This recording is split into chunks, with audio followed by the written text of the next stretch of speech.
So now let's see. Yeah.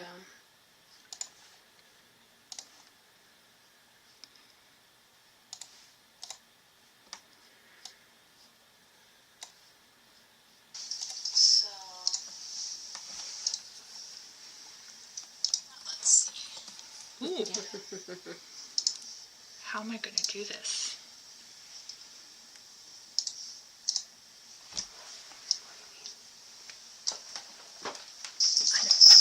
I know what I need to do.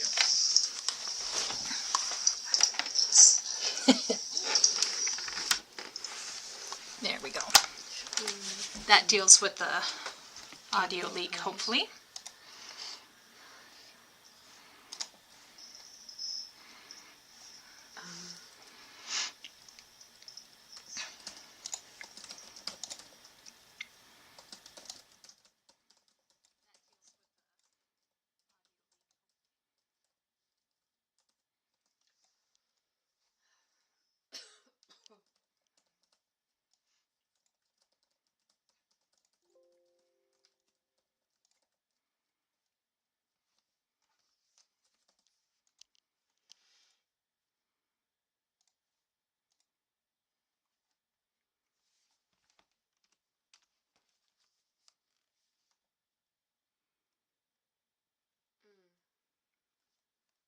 All right, I'm going to get everything up hopefully soon.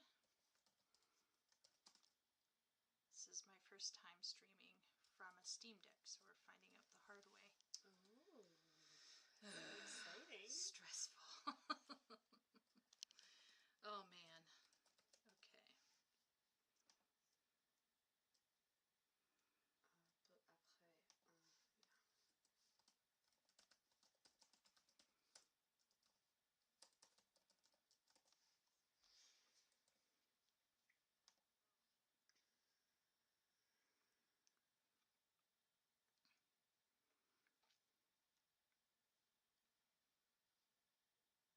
Okay. Okay, so let's see who's here right now. And I'd like to check with everyone to see if anyone can hear me okay. And if there's any weird audio leakage. Oh, Epic Thulu is here. So that's good. So we got Epic Thulu going.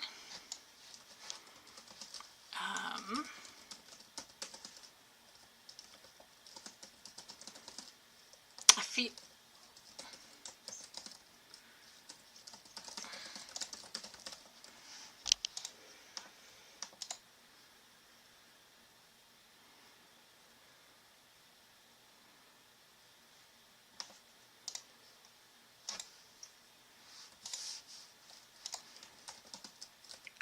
going to go like this. I feel like there's some weird audio stuff going on. Let's have everyone let me know if things are a little weird, because right now I'm actually running through my Steam Deck.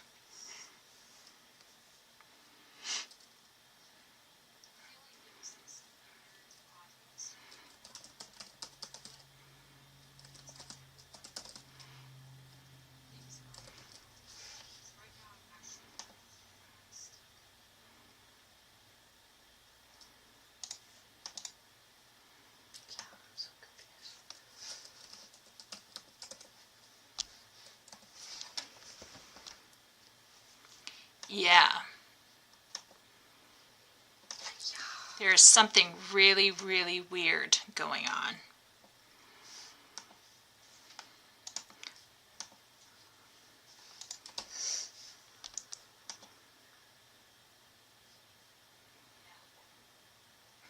Yeah, keyboard ASMR. Was it me? Can they hear me? I don't think it's your keyboard, but maybe it is. So one of my besties is next to me doing some work, but I'm pretty sure it's my keyboard. My keyboard's really quiet. No, it's not your keyboard. Your keyboard is quiet. I don't know.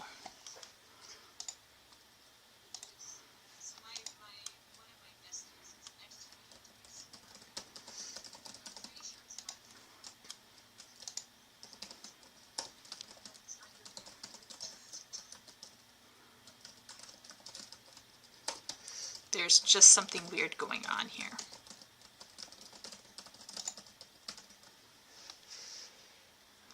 Because I'm on my Steam Deck right now, and I'm wondering if my Steam Deck is just doing something weird.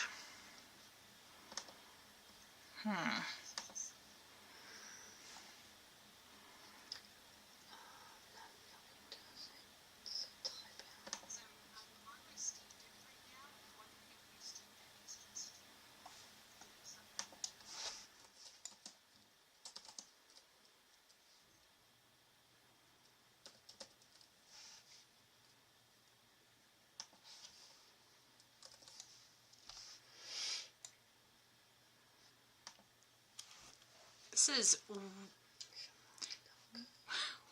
this is like legitimately weirding me out because I'm getting an echo on myself. Is it because you have 2 microphones on by accident?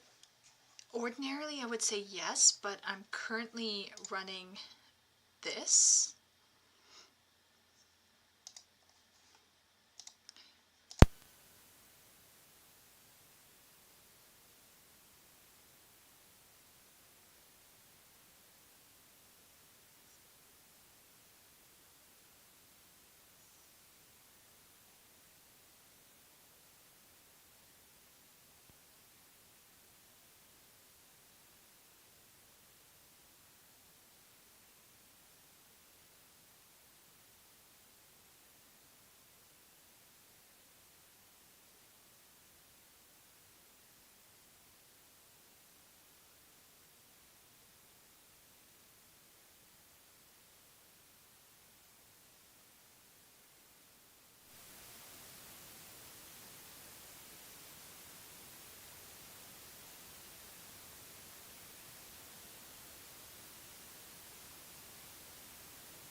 Wow. Okay, what about if I do this? How about now? Can everyone hear me okay now?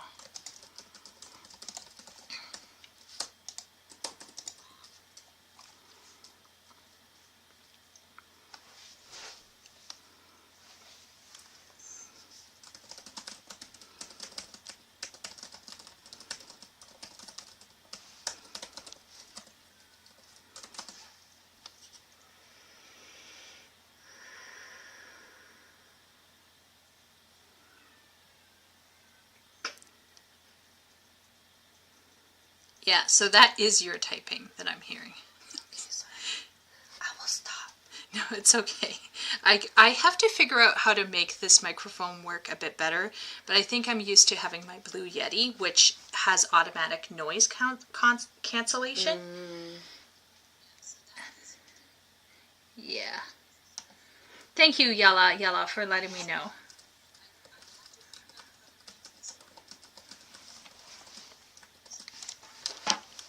Go over here and finish. Okay, Emily, my friend Emmy is moving to the other side of the room. To finish grading a French project. So my friend is a teacher. She's an online teacher, but she's like not into. She doesn't teach ESL.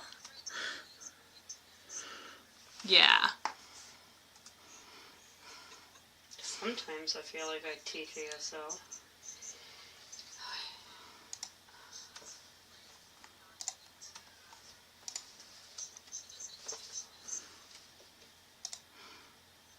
Yeah. Okay, this is really wild. I wonder how I could turn, like, if there is advanced.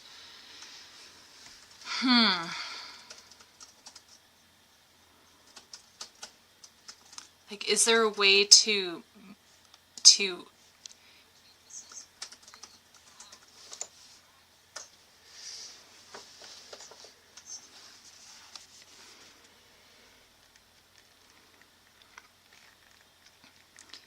Anyway, how's everyone doing?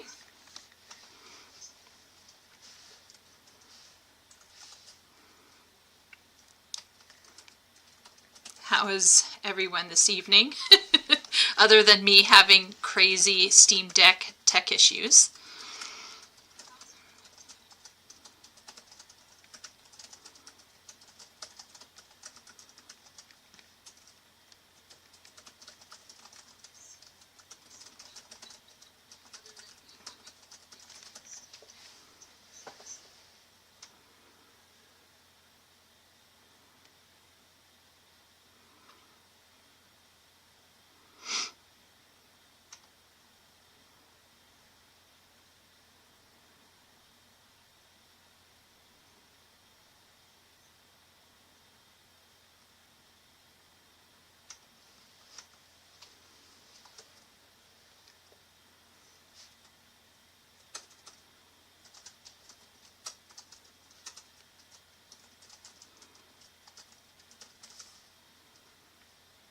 How's Epic Thulu?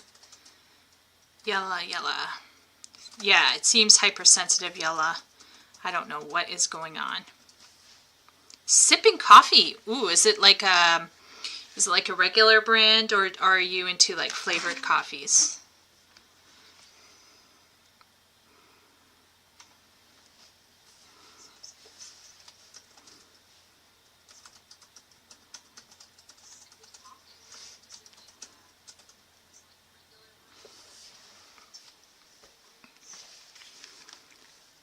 Oh, Epic Thulu is doing well. Painting miniatures. What kind of miniatures? Are they like D&D or like a specific thing? Or Warhammer? Because maybe Warhammer doesn't have miniatures. That's all they have are miniatures. But I thought they were rather big. Those are still miniatures. Oh, okay. Fair. Warhammer, maybe.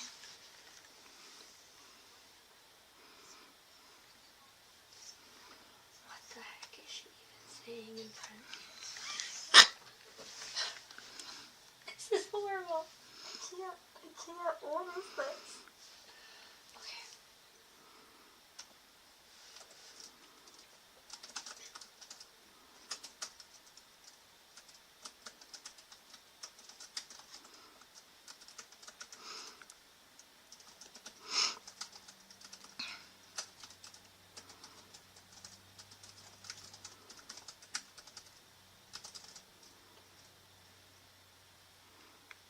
Yeah, there is definite sensitivity going on right now. Oh yes, 40k Warhammer. Yeah, okay, so you're doing those miniatures. Yes. Has anyone here heard of the new Warhammer 40k drama?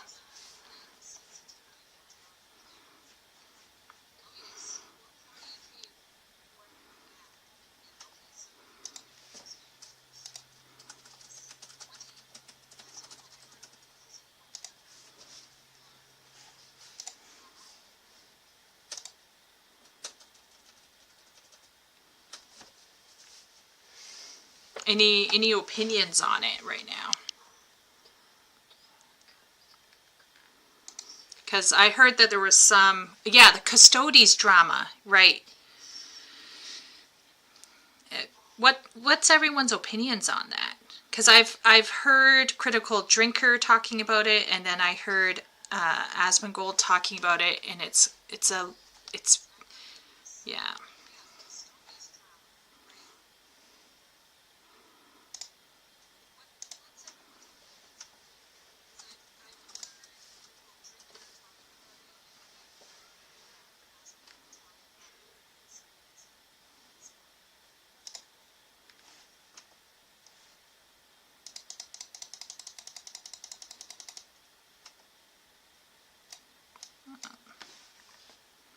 Let's see what happens if I turn it down.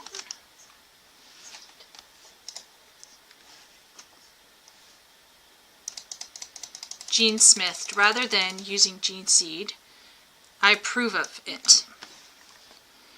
Let's see what happens if I turn it Right. Okay, so Epic Thulu, you're totally fine. It's kind of like nothing to worry about, or like nothing huge to worry Smith, about. Rather than using Gene Seed, I approve of it. So it makes sense to you, Epic Thulu. Right. Okay, so Epic Thulu, you're totally fine. It's kind of like nothing to worry about, or like nothing huge to worry about. Rather than using Gene Seed, I approve of it. So it makes sense to you.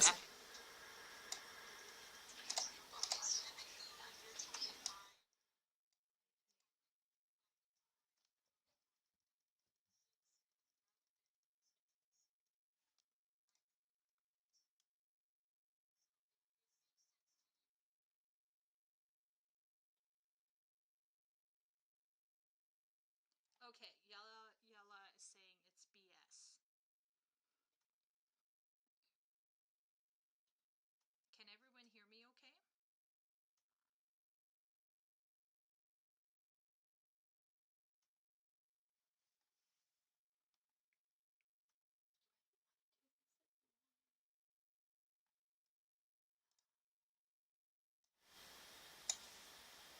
Did the sound levels go weird again? Because I'm taking... Can everyone hear me? All right. Okay, how about now? I'm taking the desktop audio off.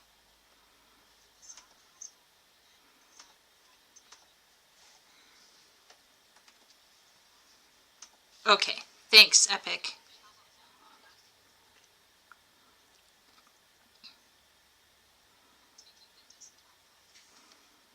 I'm still getting like a feedback loop on my side. My Steam Deck is stumping me. I wonder if I should be turning something else off on my side, on my end of things.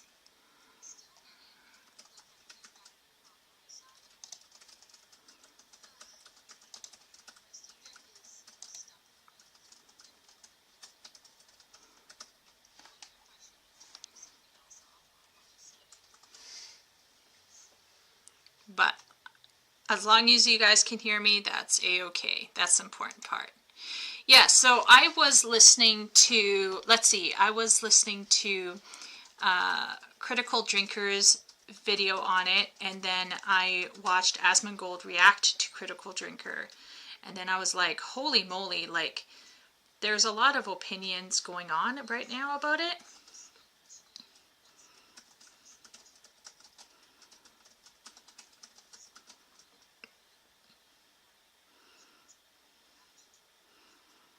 So,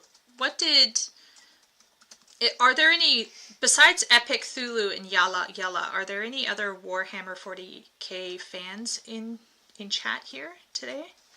Because I've just got the first omnibus that I'm going to read from the Warhammer 40k, which is the Caiaphas Cain omnibus.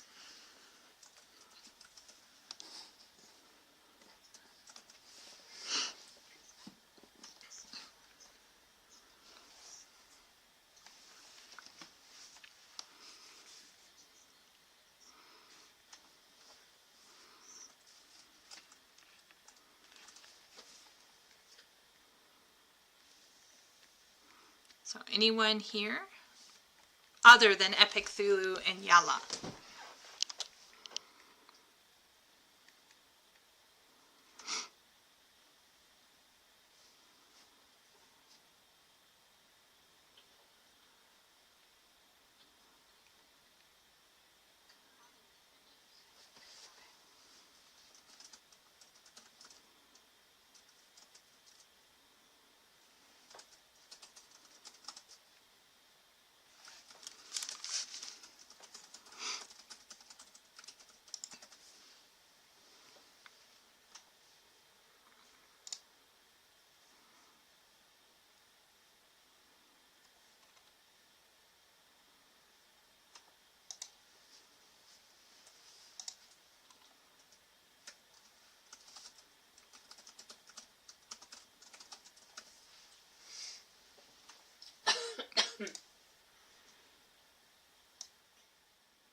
let's see.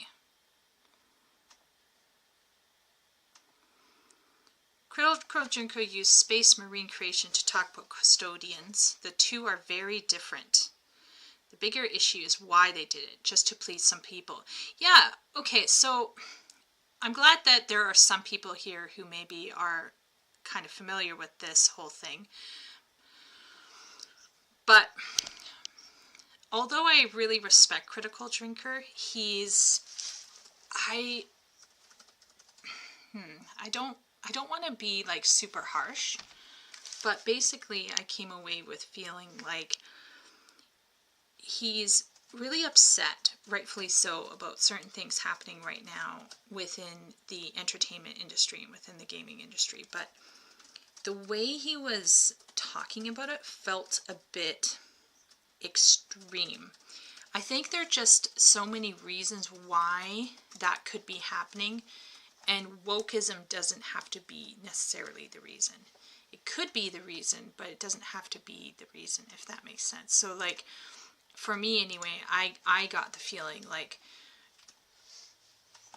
they could be making these changes because of the fact that Amazon Prime is hoping to make a TV show, and maybe the executives think that the TV show won't be interesting or attractive unless they put more female characters into it. Now, a lot of Warhammer 40K, fans will say, well, there's lots of ladies in various armies and various military armies, etc., etc., right? Like, there is female representation in the universe. But we all know that when it comes to these executives and these entertainment kind of producers and directors, like, many of them are not always as well read as the fans are. So they might be thinking an easy fix to include females might be to just shove them in somewhere. And my question would be, like, why are they trying to do it this way? Could there have been a way for them to roll out this change without sounding like they're ham-fisting a retcon in? So like, if they could have said, hey, we're coming out with a new story about the Custodes, and in this new story we're going to show how secretly there were secret experiments to bring women into the Custodes because of some big lore bomb, and the Custodes now need to go pull them out from, get women in there or something. So like, maybe there was a better way they could have rolled out this announcement instead of just throwing it in there. What does everyone think? Am I completely off target here?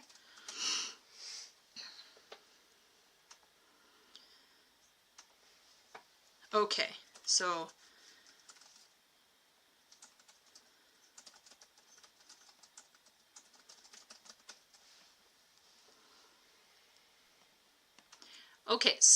basically there has been a desire to retcon for a long time now.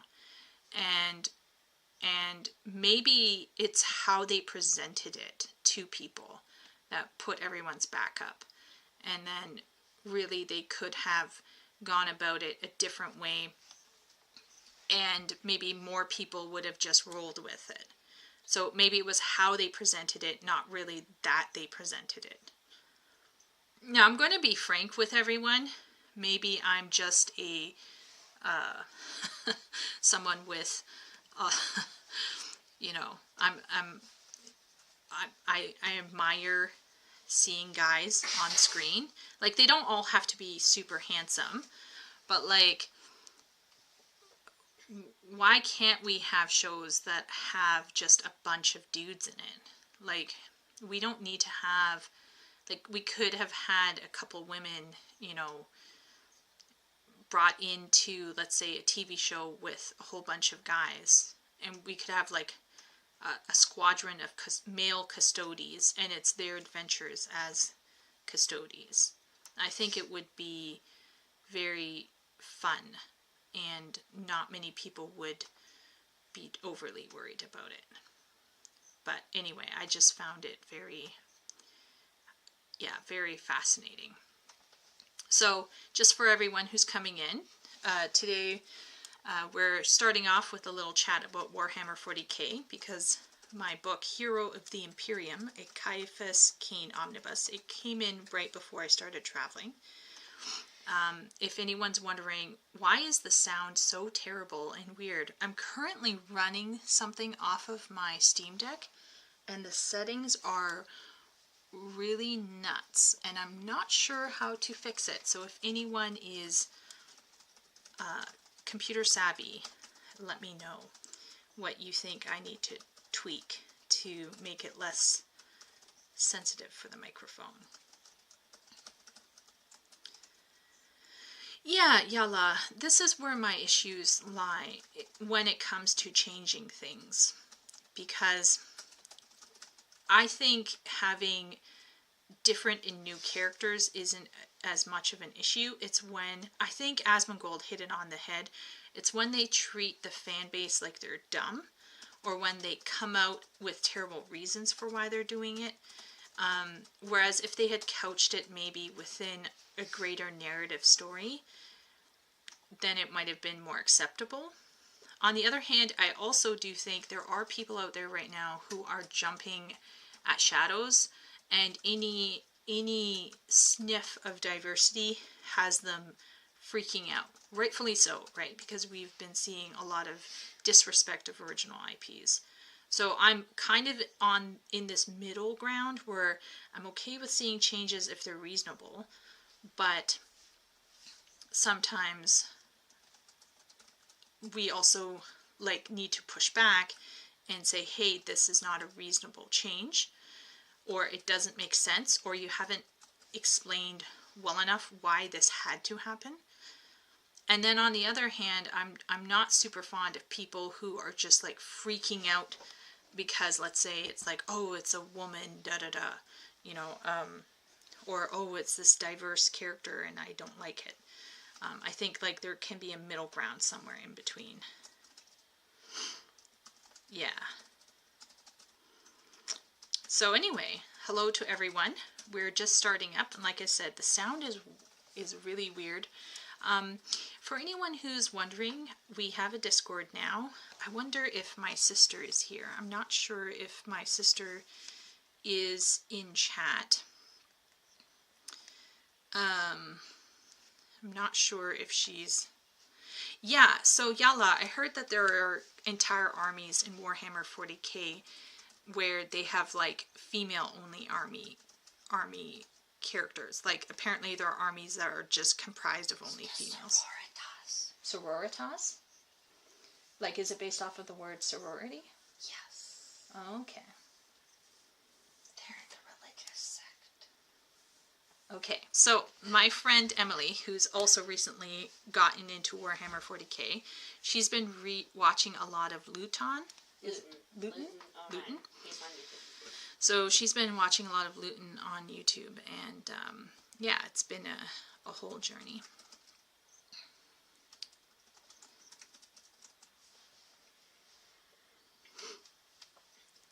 Yeah, Adeptus Sororitas. Mm-hmm. A lot of Latin there.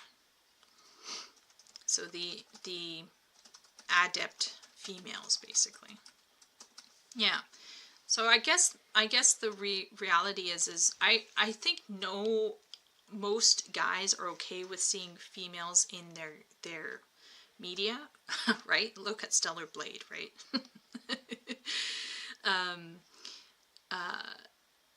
I think a lot of guys are totally up for fantastical females, but it's how it's put in, how it's incorporated. I think that's where it matters. And if you just come out and say, oh, it was always there, when it was patently not always there. If they had come out and said, hey, everyone, we always wanted it to be in there, but we never, sorted it out or figured it out, but we're going to start, showing how and why this has been happening, then that would be really cool. Yeah. Yeah, so my issue, I think, with a lot of this issue, well, my issue on both sides is like the liberal people are creating outrage over supposed exclusion, and the far, like the jumping at shadows people on the right are also kind of feeding on outrage as well, because they're overly sensitive sometimes, and sometimes, you know, it is what it is. Oh, hello, Ben. We're just talking about Warhammer 40k, because I just got my first omnibus book, and I'm very excited to get into it. Sorry for everyone. Sound is whack. We're still figuring it out. I'm still thinking about it. I'm still trying to think where the sound issue is coming from, but hopefully everyone can hear me at least. Let me know if things are really crazy. Yeah. And how are you doing, Ben?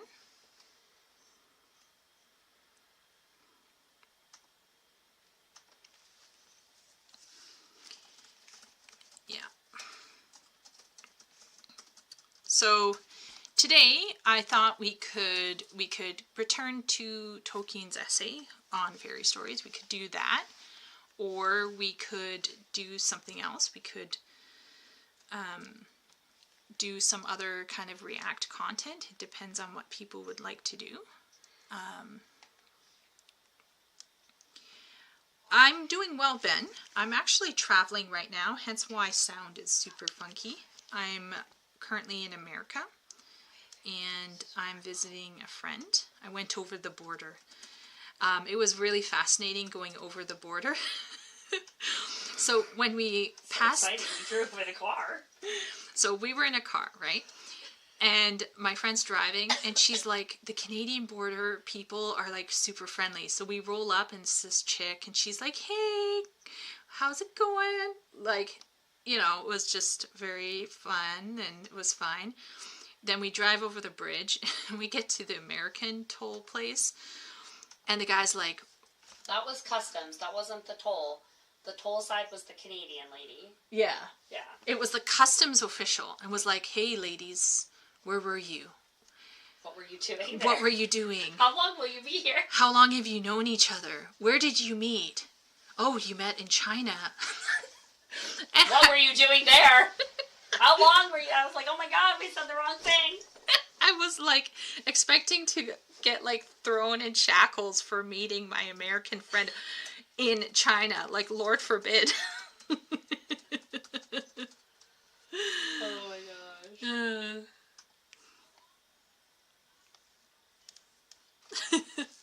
So anyway, it was like a whole thing. It was genuinely, the customs official had me sweating a little, and I was like, can you tell that I'm like super, you know, freaked out?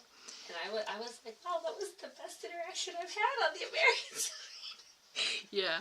It was just like, at one point he said something like, oh, you're friends even though you're in two different countries? And I'm thinking, I have friends all around the world? I don't know about you, good sir. Oh my gosh. But anyway, that's maybe, I don't know. I don't know. But anyhow. But yeah, American customs is hilarious. Yeah. Yeah, Ben Kent, we're talking about the custodes thing. Yeah, we were talking about that. Yes, exactly. Lock me up, I might be communist. I'm not communist, but you know what I mean? Like, it just felt like, oh boy. Yeah, so my bestie and I met in China. We were both teachers. When I first met my friend, I thought Emmy was super cool and outgoing, and she was like the center of, not attention, but you were. I was new, so I was just the new toy. So she was putting on a good face, but she lived in the apartment opposite mine, and we would ride the elevator, but I was very quiet when we first met. And she looked down at my key ring, and I was in an anime obsessive phase, so she looked down and she saw my anime key ring where I had like tons of characters hanging from it, and she was like, "Oh, is that, blah, blah, blah." And I was like, "What?" I couldn't believe my ears that, like, someone else was interested and not being super judgy about liking anime. And then from that day on, we were solid. So I'm just going to say, You avoided me for 2 weeks in your room, and I had to barge in rudely. oh, I was watching j.r.r stuff, and I was like standing in front of the TV. You didn't want me to see D. Yeah. So I was watching Japanese goth rock, which the guys are kind of like femboys, and it can be, some people can get really judgy about you enjoying certain kinds of entertainment. So I was like lounging in front of the TV trying to hide the TV screen because I didn't want to like deal with explaining my obsession with Japanese rock. And yeah, Ben, I'm a weeb. Kind of. So, yeah. Emily was like, "What are you doing over there?" And I'm like, "'Tis nothing." But anyway, she was like, "Oh no, I must see this." And she immediately got on my bed or whatever, and we ended up watching the concert together. On your bed. Yeah. It was good times. I think we were both kind of just glad to have met people who were very similar to each other, because all the other girls were very friendly, but they didn't share like those niche interests. So, and she actually played Final Fantasy before I did. So not 14. She like played original stuff. She played. You were playing 12 at one point, weren't you, or 13? 12. 12. I got all the way through 12. Yeah, so she played up Final Fantasy 1 through 12, basically. And I was watching her play 12 way back in the day. And then years later, now she's a mom and she's got her own life. But I'm now playing Final Fantasy 14. So, yeah, it's been a very fun time, like, chatting with her and stuff. We spent 2 hours driving to her place from the border, and we deconstructed the new Dune film. And Ben's telling you to play 14. Eventually. I have 2 children under 5, Ben. I do not have time. Yeah. In the future, when the kids go to school. I believe the 12 had Van. Yeah. The late bloomer. Yeah, I was a late bloomer, Yala. In fact, it was thanks to Emily and some of my friends buying me a PS4 that got me more into gaming. Hispandos. Well, she actually has a very fine Hispando of her own. But I will say, one day in the future, I will be escorting her into Eorzea at some point. Because I think, because Emily and I both have education in literature and English, so she will love the story. Teach the kids to do your crafting and gathering. My 5-year-old so would. He helps me play the Hogwarts game when I sit down and play it. Aww. It's cute. She's been playing Hogwarts Legacy. Did anyone here play it? Very slowly. Is anyone here a Hogwarts Legacy enjoyers at all? I wonder.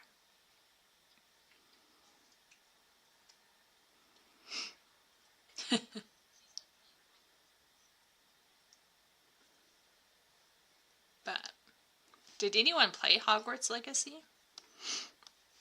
I wonder. Hello to everyone coming in. No, didn't play it. Yeah, I did. Had a good time, says Ben. Yeah.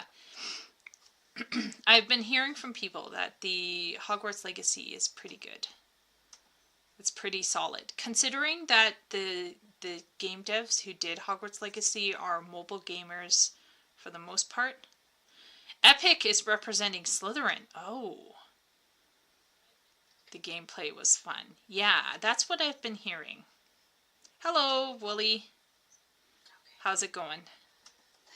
We're just sitting and chatting before we get into the meat of today. So today I can go in here. I got some stuff that we can look at. I have our fairy story. I don't know if everyone can see it or not, because there is a bit of a lag, I think.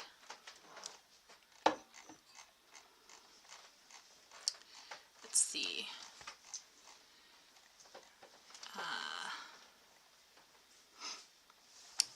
So we have the essay we could look through.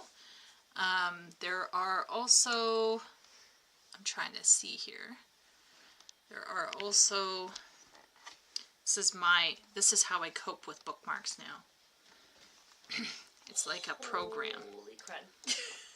So these are actually all bookmarks, but this is a different collection from the short-term collection. So anyway, I have a problem with bookmarks, as everyone can see. She's gone too far, folks. Chat delay is really big today. Yeah.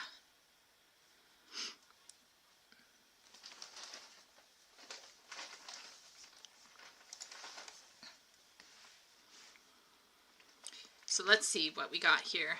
Epic Cthulhu is Slytherin. Does everyone know what houses they are supposed to be in? Or thought they ought to be in? Wooly didn't play Hogwarts Legacy. Not a big open world fan. Yeah, I mean, it's certainly not, like, those kinds of games are not for everyone, for sure. The only thing I wish the game had was more Mass Effect or Dragon Age type decision making, maybe a morality system. Well, I would have thought that they might have had something like that because of the fact that you can learn dark spells, like light spells, but maybe they're going for a younger audience with it as well. Yeah, they wanted to make it so that, like, kids of all ages, essentially, like, if you could hold a controller, you could do it.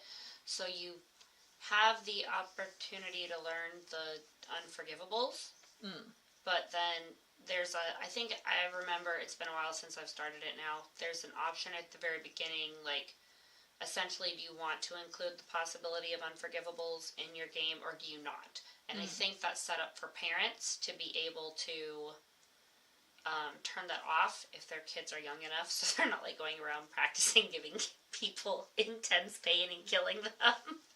Yeah. So they do, and then you can take that out into the real world, and then that theoretically has consequences. I'm just a weeb, and I mean, I would kill someone if they came after my kids or my husband. Like, I have a machete that is, like, under my mattress, because that's me. But I'm not going to go around, like, purposely trying to go, like, Crucio people just because. Well, I guess, like, the fact that they even had it, though, in the game, to me, I don't know. Like, if you're not, yeah, it's a tough one. Maybe they're just trying to grab as much people as they could. Well, they also have a whole side story with, like, a Slytherin, if you're gonna do it. And there's two Slytherins, and one is, like, pro-learning it for his own reasons, and then one is, like, we should avoid it at all costs. So you go through the thought process of, like, should we not? Yeah. So. Yeah. So let's see. Wooly says he's waiting for a tobacco shipment. The cancer must flow. Cancer must flow. YouTube chat. Yeah, there's a delay, and I'm getting feedback. What else? We got hypersensitivity of microphone. Today is a crazy day right now on stream. Oh, hello, Dia Burst. Hufflepuff, and Ben is Ravenclaw. Ben, Ravenclaw! I actually sorted as Ravenclaw. Like, even way back when there was, like, the actual, when there was the original official website, and they had, like, the strange choosing that you would have to do. I actually had a Ravenclaw sorting. Like, I totally sorted into Ravenclaw. It's just me. They removed the only teeth Rowling's world had. Bah, humbug. Yeah, well, I mean, here's the thing. When you try to appeal to too many people, then sometimes it can take out some of the flavor for certain audiences. That's just, unfortunately, part of the... I think this is where, you know how I sometimes have touched on the importance of vision for any kind of creative project, whether you're writing a book or whether you are putting out a music album or whether you are putting out a video game, for example, or a film. You need to make those decisions very, very early on, because that will literally affect everything.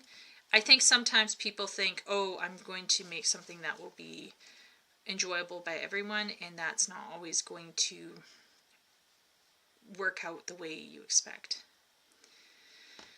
Yeah, oh, okay, yeah, so I am also on the older end. So when I got into Harry Potter, I came at it from a much older perspective, and because of that, I didn't see the world through Harry's eyes the way a lot of young people did when they were reading it. And so a lot of people were like, oh, this is the way things are. And I was reading it and going, this is simply one perspective, and the perspective is actually more limited than people think. And that doesn't mean that it's a bad thing, but it does mean that you might think you know what's actually going on or what is right or wrong, and that's very far from the different, like, that's not the case all the time. Ultimate's turn involved turning something into dust. Well, once again, like, Hogwarts Legacy is one of those games where I think a lot of casual gamers really got into it and bought it. So we have a lot of people who love the universe who just went out and bought it, and it was, I believe for 2023, it was the most sold game, I believe. And so when I didn't hear a mention of it in the Video Game Awards, I was like, it's been snubbed. You know, I was mildly filming. I don't think it should have won Game of the Year or anything, for sure, but it should have gotten a mention somewhere, because whether you like the world or not, or whether you enjoyed what they did with the world or not, the product that came out was fairly okay. But that's my hot take. That's my hot take on the Harry Potter Legacy game. You know, I Hogwarts Legacy was, I think, you know, a very, like, they put Starfield, they nominated Starfield. I cannot believe they nominated Starfield. I was floored. I was floored. I'm sorry. I know this is your stream, but I was so pissed. Yeah. I was like, that waste of space. Are you serious? Like, I could see how, like... No. Okay, I'm trying to be positive here. No, they were bought.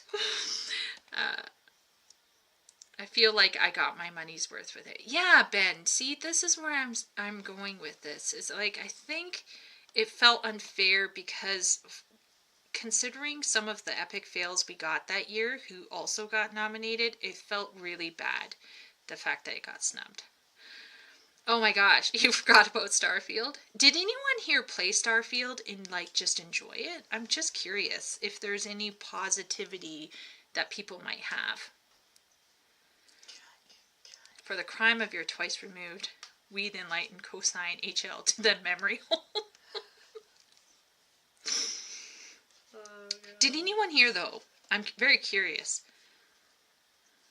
After Fallout 76, I kind of avoid Bethesda. Oh, Ben. Fallout 76. That was a whole thing, wasn't it? Yeah. I remember watching Internet Historian's video on Fallout 76 and laughing so hard. But I know I have a sister who was completely in love with the Fallout world, and she was crushed when 76 just fell flat. 16 times the detail. Yalla, meme potential.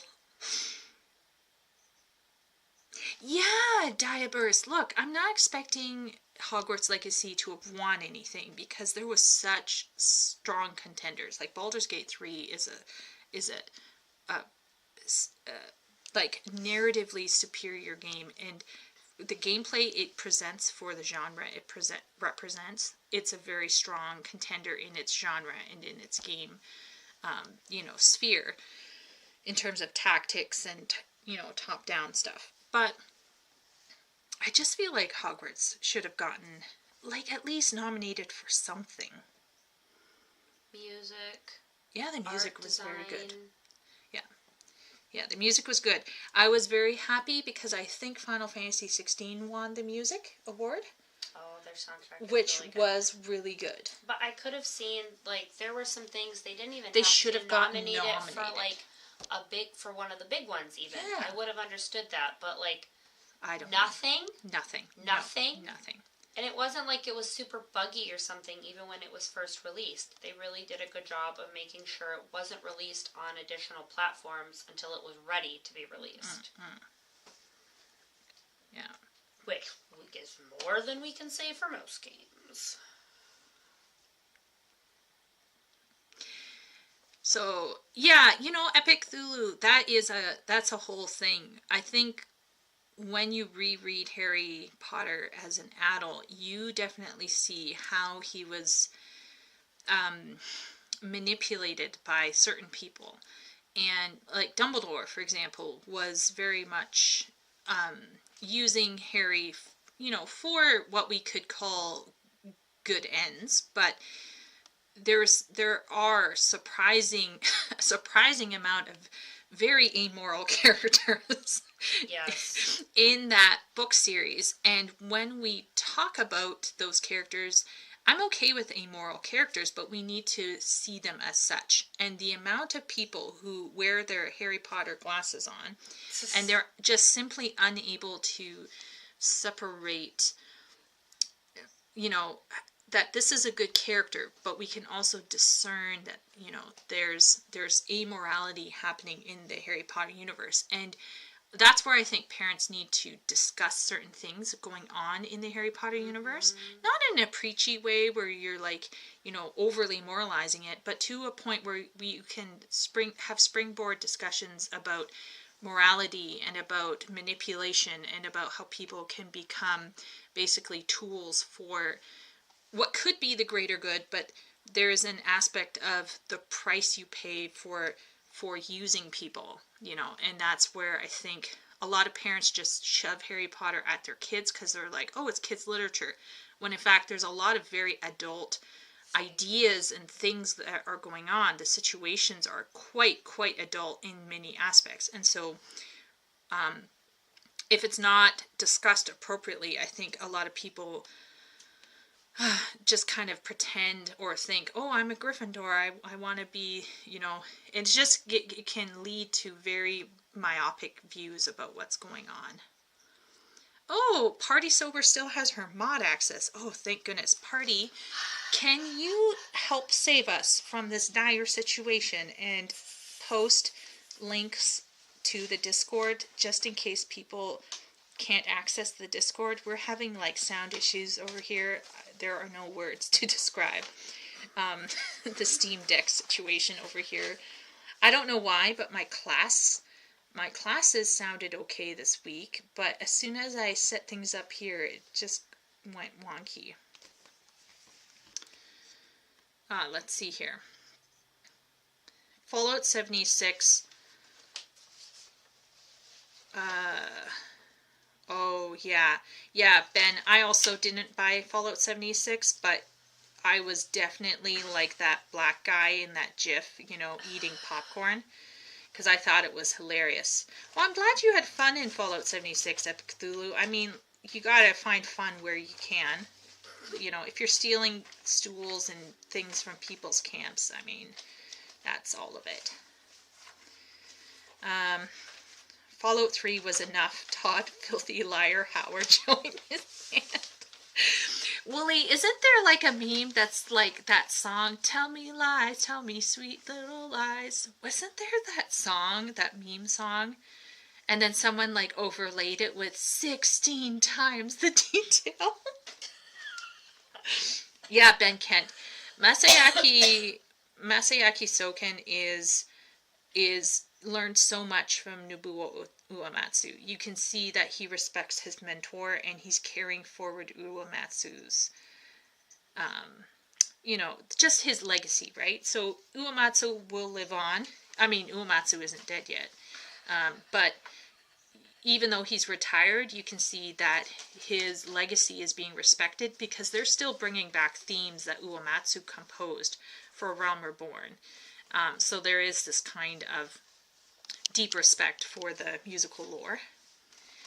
Okay, so my sister is now in chat. We now have a mod. Hello, party.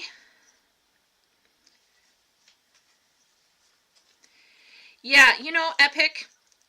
J.K. Rowling, in my opinion, was overblown as an author. And this makes me sound like a terrible, nitpicky, horrible person that might be like bitter, but I'm not. What I want to say is we can very much tell that Harry Potter and the Philosopher's Stone was her first book. Mm-hmm. And I have heard from interviews that she wasn't even fully aware of what genre she was writing in until people kind of like helped her sort out stuff. So in my opinion, I think J.K. Rowling went into it as a character study and as like, this is just a fun exploration of this character in this world that I'm making up as I go along. And you can tell that she shafted Ravenclaw and Hufflepuff.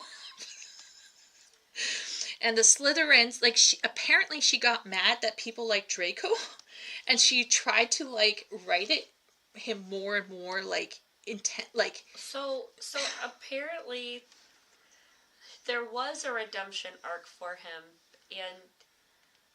or she didn't like that people were seeing there could be a redemption way for him, and so she just like shafted it all in the final books. And I'm like, is this just like randomly killing one of the twins just because you hate us? Is that it? Yeah. And that's where I remember I have heard of like amateur hobbyist writers online. Let's say they're writing a fanfic, right? And someone figures out the plot twist that they're trying to aim for. And out of spite, the fanfic writers will go off into left field and do something, and it will damage their story long term because they don't want people to catch them out, so to speak. Yeah. And this is where I think like sometimes you can tell like a newbie writer from like a more grounded, confident, mature writer, because a mature writer isn't going to freak out if like, oh no, they found out my plot twist, or oh, they like this character that I didn't want people to, like, you know what I mean? I would say that her latter writing past Harry Potter, the Gilbraith stuff, solid. It's really solid. Yeah. I've read it because I was out of like curiosity, because I was like, the Harry Potter writer is writing mystery. Mm-hmm. Okay, let me give it a go. It was way better. Mm-hmm. That's what she's good at. Yeah. Like, this world that she created is amazing, but what she's really good at is mystery. Yeah. It's well done, well written. Yeah, so Gilbraith was flying under the radar until everyone found out it was J.K. Rowling. Someone leaked it. She was really ticked. Now, ever since then, her writing has improved, but it takes time. And I believe I have a couple sisters, I think, who enjoy her mystery stories. The miniseries is excellent on BBC. Okay, so there you go, everyone. If you want to read J.K. Rowling in current times, there's the Gilbraith, the Cormorant Strike. I think Cormorant Strike is his name. Mm-hmm. You could check out his stuff if you like mystery novels. But yeah, J.K. Rowling, I personally think J.K. Rowling like, if I found out that she'd leaked her for herself in order to, like, get some more money, I'd be like, well, the mystery market is saturated. Yeah, Ben. Fallout 76 made so many memes. It was great. Epic Thulu, thank you very much. Yes, join my Discord, everyone. Woolly Ram says, I said Uematsu, like Uwu-matsu. Sorry, Wooly, I don't mean it that way. Yeah, Epic Thulu can be in charge of my market. Yeah, Chiako. Yeah, so JK tried to write other novels, and the Cormorant Strike was like, yeah. And I heard that she based Snape off of a teacher she disliked. Everyone has one. Woolly Ram, funny, aren't there a bunch of TV shows where the audience loved the villain or antagonist? Yes. Yes. Well, here's the thing. Like, some antagonists can be very charming or interesting or complex, and some people write the good guys to be, like, it can be harder to negotiate that complexity within a good protagonist. So, like, sometimes the antagonists have all the fun. That's just the... I would say one group that did it well is the X-Files. Here's going back. But Smoking Man... Oh, he was so good. Quite complex and well acted. Mm-hmm. Like, at first you think he's a very flat character, but True. then you learn more and more about him. Yeah. And they did a great job of having Mulder and Scully also appear pretty flat at the beginning, but then they become more and more complex, and they doubt, and then they believe, and then they doubt, and then they believe. But it's always for realistic reasons. It's not like, well, we just need them to doubt this thing. Right, yeah. Epic says, I heard the parish she's trying to work on will feature retcons the characters' houses. But I heard this 3 years ago. Yeah, who knows, Epic? Remember, like, this is a major brand, right? So it would be in her best interest to perpetuate it in some way, shape, or form. Because that's where the money is. Let's all be real here. So we will have to see. I heard that there's going to be a new take on the films. Like, they're going to redo the films? They're not going to be films. It's going to be a series. It's going to be on HBO. Oh. And every year will be a season, essentially. Which I think is smarter. Yeah. Because then they can do the whole book. They don't have to cut things out. They don't have to... Okay, so let's hear it from chat here. Let's hear some opinions from chat. I'm going to suggest a scenario, and let's find out what chat thinks here. So what if they do a new TV series? Each season will feature a book of the Harry Potter books. And, okay, get this. In the process, J.K. Rowling will be involved heavily with the screenplay writing, and she decides to go back and fix certain parts of her lore and, like, insert more agency from other houses. Would people be upset? What does chat think? Do you think this would improve the book? Or do you think this would improve the stories? Or do you think it would severely negate your enjoyment? Oh, Min, I have no words to tell you except to say that I'm in America and I'm streaming off of my Steam Deck. And I'm using my cheapo webcam when ordinarily I would be using my Blue Yeti. And there is much sadness right now. So I'm sorry to everyone's ears. I'm assaulting everyone's ears with my cheapo webcam. Who knows how my students feel, right? Yeah, you think the fans would just have a complete fit? I could see some fans literally needing to go lie down. What do you mean Gryffindor isn't supreme? But I think there are a lot of fans from other houses who would kind of dig being able to see other things. And I think that's part of why she started doing things in book 5. I mean, I think she had planned for the houses to have to come together like the Sorting Hat sang about, but I think that's why as well, because people were like, well, what if I'm not a Gryffindor? What if I'm this? Like, does that just mean that I'm a loser in this world? And so I think she already had started to kind of mend those particular fences. Yeah, I definitely think by the end there is some stuff. It makes me, just from how she talked about it, I felt like she entered it as a gardener, and then she had to start thinking like an architect a bit later than I would like, given that she's writing a 7-book series. Well, but she might not have known it was going to be a 7-book series. Well, yeah, exactly. Therein lies the... Party is voting for Girl Boss. Hermione for House Slytherin. Oh. Epic Thulu is voting Hermione for House Slytherin. Imagine the complexity of her being a mudblood in a pureblood dominant space. That would be... I don't think that the hat would put her there, though. Yeah, but we're saying, what if we did... how radical would these changes be? And would fans freak out? I think fans would freak out over that. I think fans would freak out over that one. Yeah. But... because I think that would breaks it be fascinating? in-world lore. Yeah, but would that be fascinating, though? Yes. Maybe. I think it'd be more interesting to have her somewhere where she could still be accessible, but why would they meet? Like Ravenclaw. There's no reason for them to meet. Actually... So then how do you get that to happen? If we really did want to go for, like, all the houses mean something, she really should have had one student from every house. Anyway, we can talk about this all day long. But... Strong Woman, yes, Ben Kent. And I saw your comments, Ben, about Final Fantasy XIV. I know maybe some people here haven't played Final Fantasy XIV, but I can tell you that some of the villains in Final Fantasy XIV... Okay, so I'm going to link it to Lord of the Rings, all right? Lord of the Rings is one of the greatest fantasy classics of all time, right? But in Lord of the Rings, we have the black and white villain at the top. That would be Sauron.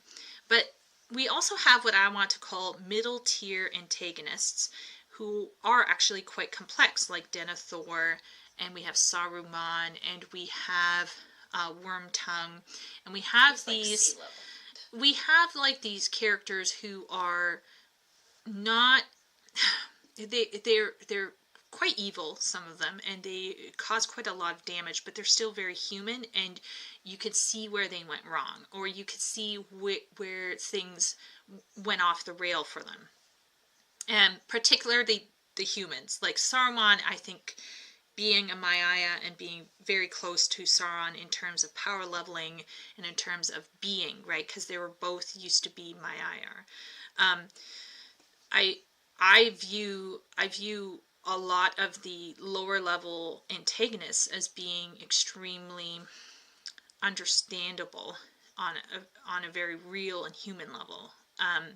And Final Fantasy XIV does this fantastic job of having some people who are just bad through and through, and you're just like, die already. But then you have those people who are extremely nuanced, and by the end of it, you're like crying as you're killing them, because you're like, I see your side, I just can't let you live anymore, because if I side with you, I'm going to be killing, thousands and hundreds of thousands of people. So it's very... Final Fantasy XIV does a great job of balancing it. True. Yeah, she did have a lot of ambition. That's a good point, Epic. Yeah. Yeah, Ben, there were people who I think were, like, you could see where they just gave up. Like, Ilberd, for example, is someone who gave into despair, and he only saw summoning a primal and, killing a whole bunch of innocent people to summon what essentially becomes Shinryu, right? To me, he felt very, very evil, but at the same point in time, he came from a situation where he was a refugee, he was treated like crap, and he then became very evil. Then you have someone like Emmett, where you really find out that all he's doing is trying to reunite with his loved ones, and this kind of thing can create a lot of sympathy, I guess. But yeah. Incoherent feminine screeching. Oh no. Yeah, Ben, he did. He set Stormblood in motion, and that was one of the most fascinating scenes. And farewell to one of my first 14 characters began in Gridania, so of course Papalymo meant a lot to me to a certain degree. So a lot of people were like, oh, he's whatever, but to me, that scene was really moving, Yeah. He did, Ben. In an odd way, Ilberd got what he wanted. We just had to kill him all. We gave him, we freed his country after we freed his soul from his body. Well, he technically kills himself. Does he, though? He throws himself off. And then his body is like tangled with all of his war victims, and he's clutching the dragon eyes, and he summons the primal with his dying breath. It's one of the most, it's a whole thing. That sounds horrifying. It's really sad. It was very depressing. Because he was like a refugee, and his country had been basically taken over by what equates to like a World War II Russia. Oh. Like, you know what I mean? Like an imperialistic. Yeah. Like. I think you showed me this country a little bit. Yeah. When I was visiting you. Yeah, it's a very tough thing. Very, very tough. And if anyone gets to Endwalker, it just gets worse. So much motivation to play the game. Yeah. I was talking with Party Sober, because Party just started Endwalker, everyone. And I was saying, okay, let's watch a trailer before we go into the first zone. And we watched 2 of the trailers. And at the end, she was like, well. I was like, yeah, prepare yourself. Because, things are going to get really bad. So let's have a great time, everyone. Hey. Yeah. So. Yeah, Party. We opened up a certain city zone. I don't want to get too spoilery in case anyone here is... Yes, Party has begun Endwalking, Ben. And we opened the first zone, the first city as well. And, it's been... Yes, it is very sick and it's very twisted. Let's just say that. Yeah. In Endwalker, there's a scene where someone commits suicide. You can't say that on YouTube. Well, I just did. So anyway, yeah, I'll just be demonetized. It's fine. It's fine. Yeah, exactly. Yeah. So good. It's good times. So, well, I mean, I had a blast playing it. Was I crying a lot? Sure. They off themselves. It's good time. It was beautiful. They had this whole radio thing going. I can't even explain. Okay. It was unlike anything. No, Final Fantasy is great. The anime, the saga of Tanya the Evil, impacted my perspective on things like that in a story. When you look at all the loss of life you caused for such selfish ambition. Yeah, Epic Cthulhu, I think there is something really fantastic about writers who are able to take what is very clearly a problematic person, right? It's like someone who's so twisted, and then out of that gets you thinking about just life. I think Hamlet is probably one of those prototypes where you are literally, you're like, boy, get some help. Right. God. Get some help. And he just does some of the craziest stuff. And basically, Hamlet, for me, is that prototype of this person that you're watching just go right off the rails. And there's just nothing you can really do, except watch. And then at the end, you're basically like, what was that person who came at Fortinbras? No, who came in at the end and was like, well, this is a thing, because he was like part of the. Oh no! That was what was his name? Norway. Yeah. The king of Norway came in, and he was like, "What?" And he was like, "What the heck?" And everyone was dead. He thought he was invading. Nope, I just get to take over the whole country because everyone's dead. Yeah. It was just. I think Hamlet. If anyone has read Hamlet, you'll know what I'm saying. I recommend reading Hamlet. If you want to, I don't know, enjoy the slow descent of someone that you feel really bad for, but then you're just like, bruh. The Kenneth Branagh Hamlet is old, but he's probably the best Hamlet I've seen. Yeah. If you don't want to read it. Yeah, there are options to watching Hamlet, by the way, and some really good Hamlet stuff. Yeah, Ben, I recommended that we go with the more low-key choice first so that we can ramp up into the high key. Because I heard from other players that they chose the high key first, and when they came down into the lower key, they felt like a letdown. And this is where I think pacing does matter. They tried to give players a choice, and then the players made bad choices. But how could the players know? Like, the players can't know that choice A is going to be lower key than choice B, and by doing choice B first, they're going to go into what they would feel like a slump, when it's not really a slump, but you know what I mean. Yeah. Okay, so why not let's consider what we're going to do, because I want to spend our time wisely. Is are people up for a bit more essay consideration, or would we want to do some reactions? I have some reactions we could do, or we can take a look at some other kinds of materials. It's very vague.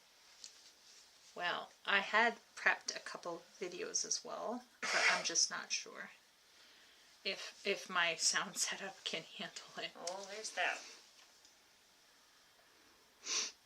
What are people feeling like? I'm wondering if we have any questions, or anybody want any particular suggestions for reacting, or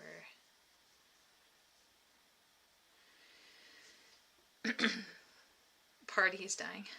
Ben's going with the flow. Thank you, Ben. Yeah, my friend Emmy is currently cross-stitching. Yes, I'm cross-stitching an elephant for my youngest. There you go. She's cross-stitching. So Ben's going with the flow. I'm sure Party will go with the flow, but is anyone else? You decide. Can we watch Batwoman? Can we watch Batwoman? Oh no. Like the new Batwoman? Okay, so we got Batwoman. Party Sober is suggesting the essay, but reactions also sound fun. Batwoman, like the one that has the horrible song, I'm a woman, like that one? I don't know. So everyone, if you are not in my Discord, please do join my Discord. You can put recommendations in, and we can watch reactions in there's a stream content recommendation channel, and you can put in videos that you think I should take a look at. Right now my sound setting is a bit off, so maybe we will tackle some more of the essay and then go from there. The trailer was amazing. Oh, okay, Ben, can you send it to my Discord? And next week I will be at Party's house, and hopefully by then I will have fixed my stream sound and everything, and what I will do is I will have stuff like actual videos to to react to, and hopefully by then I'll sort it out. I'm going to, if anyone sees me this week streaming, I'm not really streaming. I'm just trying to fix my sound on my Steam Deck. Because the situation here is a bit dire, and everyone's so lovely for coming in and hanging out with me when my sound is completely like doing some weird things. There are no words to say, but maybe what we can do is go with party suggestion. We're going to take a look together at this thing that I have up here. So we've been reading through on fairy stories. So this is from any old website that you can get. This is not me, by the way. This is some individual at a university. Please be kind to them. So we have Tolkien's, basically to set the stage for those coming in. Tolkien is really concerned because, as far as he's concerned, fairy stories have been shafted, and he's coming out of a world that has been relegating fairy stories to the children's nursery, essentially. And a lot of these fairy stories were highly moralistic and were a bit preachy and kitschy to a certain degree. And Tolkien is suggesting that fairy stories are not just good for children, but also great for adults, and everyone would enjoy them. So he first starts with a definition of what he's talking about, and he essentially comes down to what we today might think of as a prototype for fantasy. Now, his definition is quite narrow, so some people today might disagree with how narrow he went, but in general, he is attempting to eliminate things like dream stories. He's trying to eliminate things like travelers' tales. He's trying to eliminate beast fables. Now, once again, a lot of people might quibble with how narrow he went with this definition, but I do think it was very helpful for defining fantasy as a whole. So that's kind of the beginning. This is what the beginning is for his fairy stories. He also looks into the origins, and his takeaway for that is they're super old, they matter to a lot of people, and he also suggested that we don't need to know the origins of all stories, because the important part is just taking the stories at their face value. And for those interested in reading the back story of the stories, or for people who want to know how stories evolve over time, that's okay to know if you're an academic, if that's your job, if that's your interest. But people shouldn't have to feel like they need to know the bones or the evolutionary tree of a story, unless, like I said, unless it's their interest, unless they're very interested in it. Now, I personally disagree with him. I do think it's very nice to know the evolutionary framework or what led to the creation of some of these ideas. I think it's very helpful because we live in an era right now where people's concepts of reality are just untethered, unmoored, and a lot of people are drifting through life without fundamental ideas about the cosmos or about the universe. They're not encouraged to think about these things. And so I do think it can be very helpful to kind of unpack what it means, what it means for fairy stories to exist and why these things might be existing. Maybe it points to a fact that we need narrative in our lives. So this is basically where we are going with. And we ended finally, so if we go all the way down here, so we're scrolling all the way down to the final part, which is about children. And he is talking here,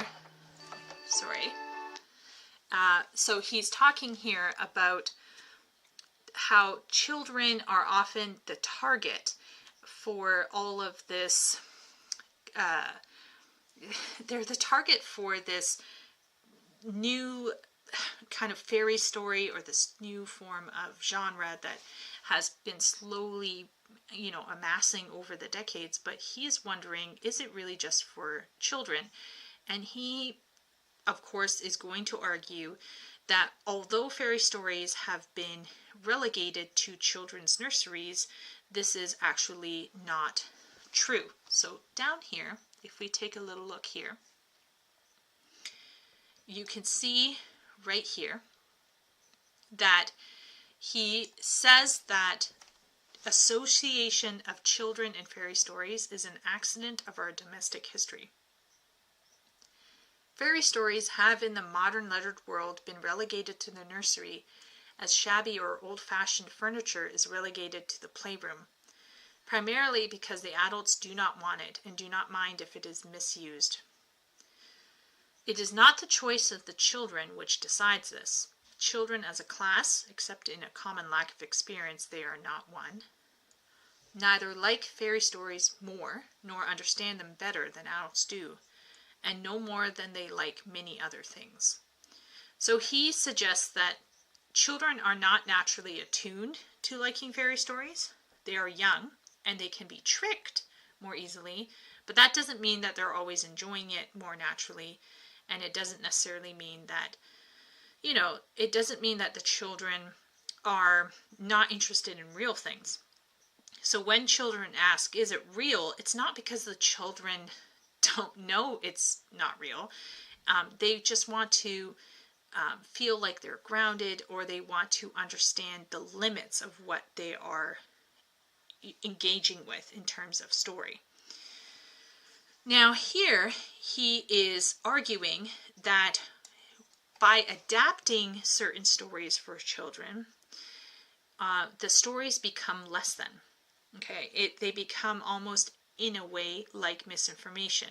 So I don't know if anyone in chat here is familiar with physics, but did anyone here know that the concept of manifestation is actually linked to a deep misunderstanding of physics? Has anyone here in chat heard about that? Did anyone in chat know? I'm very curious. Let's see.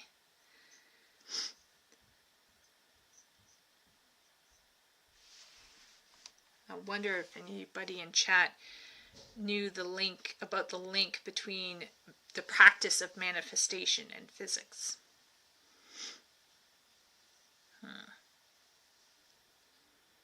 I know it's a very niche topic, but does anyone here in chat understand or know that physics is sometimes misunderstood when you try to explain it to lay people? And if you don't explain it correctly, people are going to come away with some pretty wild notions. Yeah, Ben, did you remember that from last stream? Yeah, I touched on it. I don't want to go into it too much, but basically,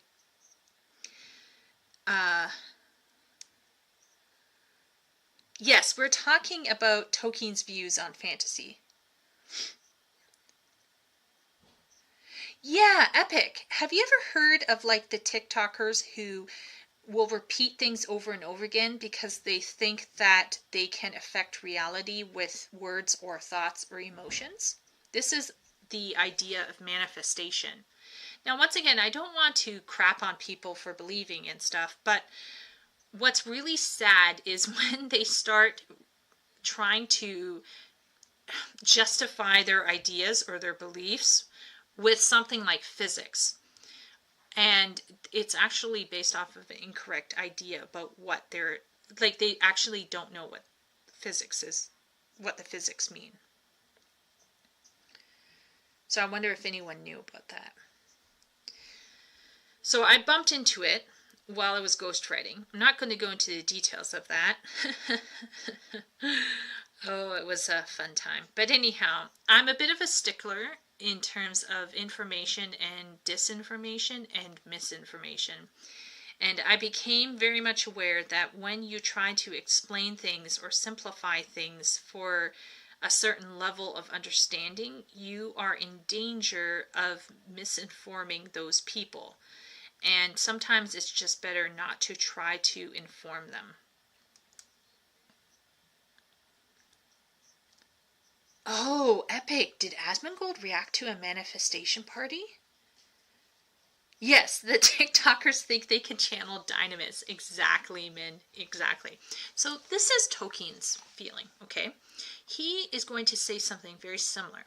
He's going to say, it is true that in recent times, fairy stories have usually been written or adapted for children, but so may music be, or verse, or novels, or history, or scientific manuals. It is a dangerous process, even when it is necessary. It is indeed only saved from disaster by the fact that the arts and sciences are not as a whole relegated to the nursery. Okay, so basically, he is suggesting that when you adapt something complex for children, you are in danger of misinforming them if you're not careful. But he suggests, because the arts and sciences have their own adult, equivalent, misinformation can be limited to a certain age, and there might be adults or people getting involved who might be going, oh, this is right, or oh, this is wrong. But at this point in time, when he was writing this, almost all fairy stories had been adapted for children, and so there was no adult equivalent being like, hey, this isn't correct, or this isn't telling the story the right way, or this is compromising the integrity of these stories, or what have you. And so as a result, because down here, he ends this paragraph saying, fairy stories banished in this way, cut off from a full adult art, would in the end be ruined. Indeed, insofar as they've been so banished, they have been ruined.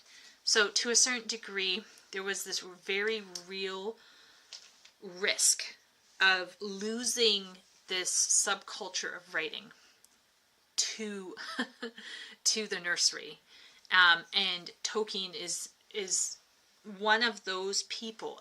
He was not alone, right? He wasn't working alone. This isn't a lone man kind of deal, but he was one of those individuals who was trying to pull some of this knowledge, these stories, back from the brink of just being regulated to kid stories.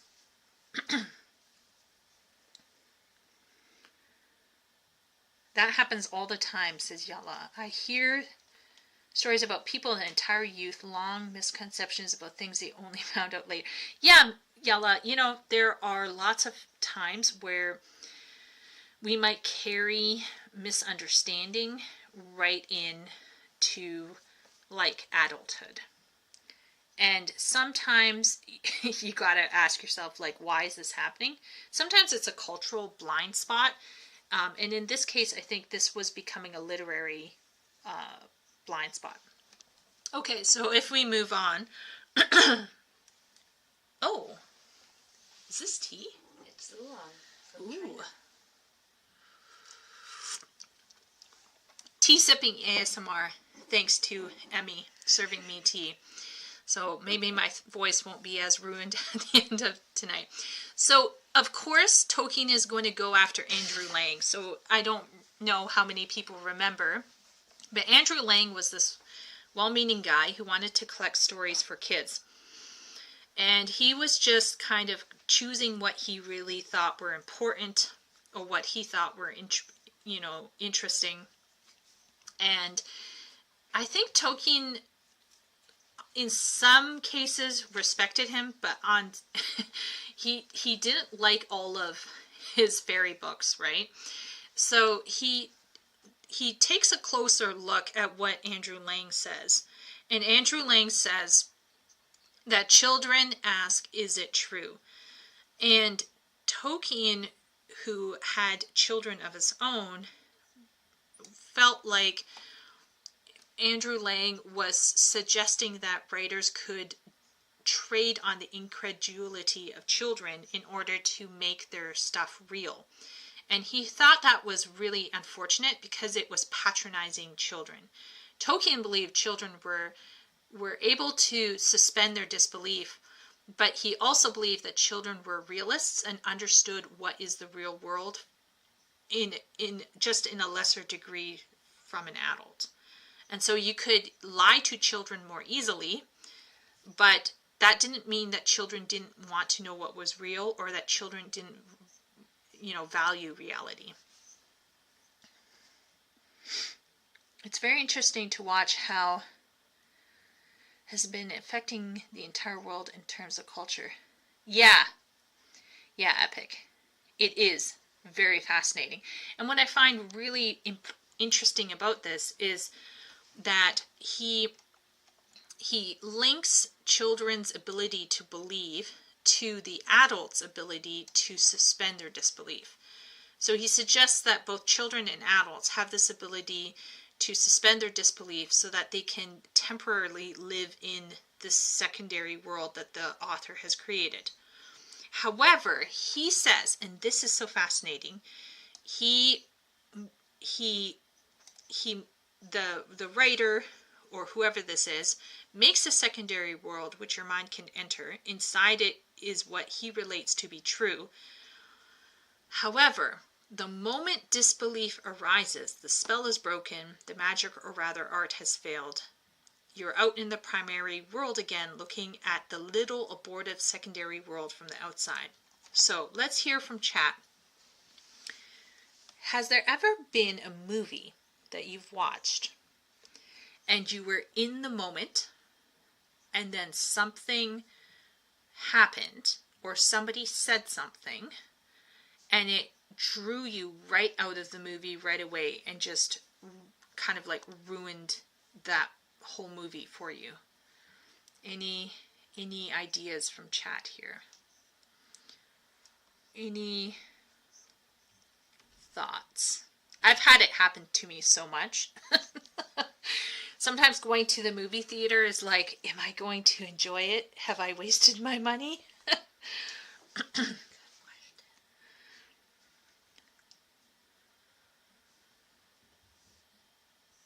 Yeah, Epic. Absolutely. Yes. Yeah. See, children, I think, understand more than people know. There's been an infantilization of children that's been unfortunate. And at the same time, which is really gross and weird to me, there's been a sexualization of children. So you're infantilizing them and sexualizing them at the same time. And it's very, very weird and creepy. Oh. Min, you know it. Yes. So Min said, I don't know the specific instance, but if a non-comedy movie uses modern slang or memes, it really throws me off. Yes, Epic Thulu. So there was this one point in time, I believe it was in Fellowship of the Ring, where they have like buried Boromir, or they didn't bury him. They stuck him in the boat and he went over the waterfall. But Aragorn finishes kidding himself out and he looks at Thranduil. Oh my gosh. He looks at Legolas and Gimli and he's like, let's hunt some orc or whatever. Yeah. I mean, it is what it is.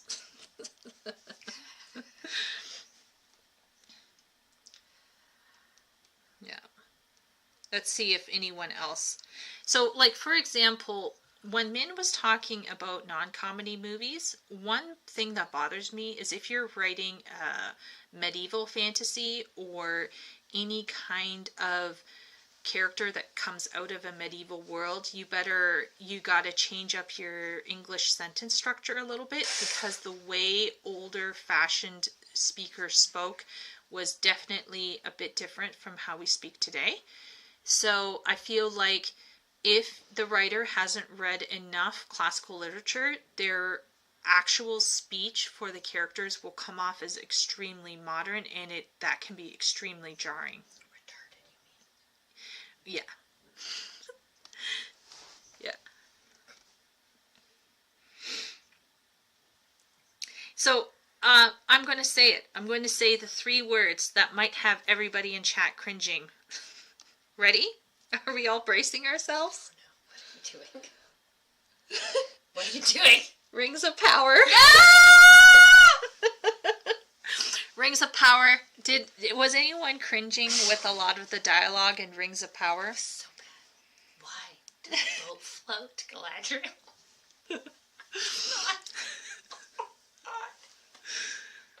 Anyone?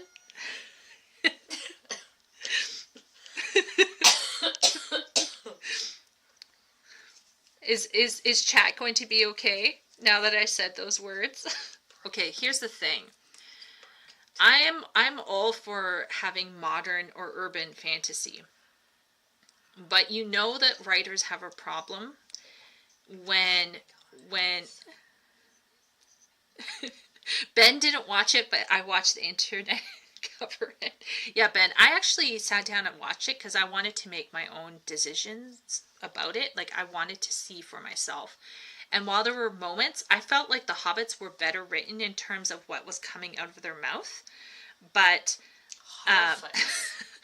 but everyone else talked sometimes in a very modern way, and it was just very, very rough. Wow, it seems like a lot of people here were dodging the Rings of Power bullet like Neo in the Matrix. This is fantastic. I took the bullet for everyone. I watched one episode because you were covering it, and then I could not do more. Yeah, I understand that not everyone can handle it, and I certainly went in there. Oh my gosh, I have no idea how. But I came away understanding that being able to write characters with elevated speech is not something every writer can do. A boat floats because it looks up. Oh no, Ben! No, Ben! You can't say that quote. That's Ben! You remembered! We're getting brain damage just listening to this. It's so bad. Playing Vidya. Yeah, Wooly. Yeah. You know, this is where... So, during COVID, I had this paradigm shift when I was playing Final Fantasy XIV, because in Final Fantasy XIV, they actually dig into, like, if you just spend any time in Limsa Lominsa, you're like, wow, this is the pirate world. So, once again, I'm not sure how many people in chat play Final Fantasy XIV, but I found myself on more than one occasion going, how is it that we have Japanese writers with English translators writing better than a Hollywood trained writer? Like, what has happened? So, yeah. Ben was watching Disparu. Me too. Yeah, Emily was also. My mother was watching Disparu because my mom had to watch it. He reminds me of my British school teachers growing up. Well, and here's the thing for me. I went in with as neutral as I could, right? Like, I don't want to go in and just see things from everyone's perspective. I want to think about things myself.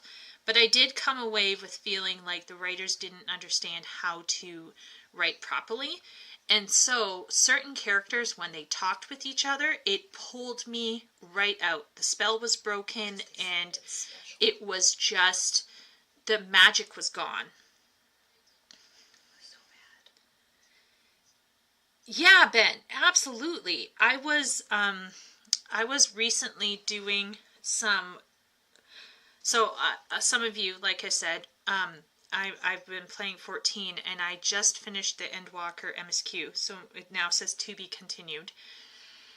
And we got to a moment where it was just my character standing with a couple of characters looking up at the sky, and they were just talking about what's happening in the future and stuff, and it just felt like I was in another world. I wasn't in Canada. I wasn't myself anymore, and I'm one of the most, like, gullible, want to believe types out there. So if I'm being pulled out of something, it means something really bad happened. Wooly says, I'm not a native English speaker. Learning it from fantasy novels and RPG has helped my vocabulary. Wow, Wooly, that is actually crazy. Because I know English is not an easy language to learn. I teach English as a second language. That's mostly my main job these days. And I know that English is a very, very challenging language to learn. Yeah, exactly, Epic. Exactly. So Tolkien here is saying, as soon as the author or the story maker messes up in some way, we're going to be pulled out of this secondary world and it's going to just fall flat for us. And one of the things that really destroys it for me, okay, so sometimes it's the language, right? But I can pretend. I can just be like, oh, it's fine. It's fine. But then they start saying something stupid that's obviously political. Has anyone ever had that? Where, like, you know they're saying something to you politically. Like, it's so specifically political, and you're just like, oh, no. So I was watching Free Guy, which stars Ryan Reynolds. Now, I like Ryan Reynolds. And sometimes I'm in a mood for comedy. But, and I like the concept of Free Guys, because it was based in a video game. But then they had this whole speech with the NPCs being like, we won't be treated like NPCs anymore. Now, if this film had come out 10 years ago, I would have been like, oh, that's funny, haha.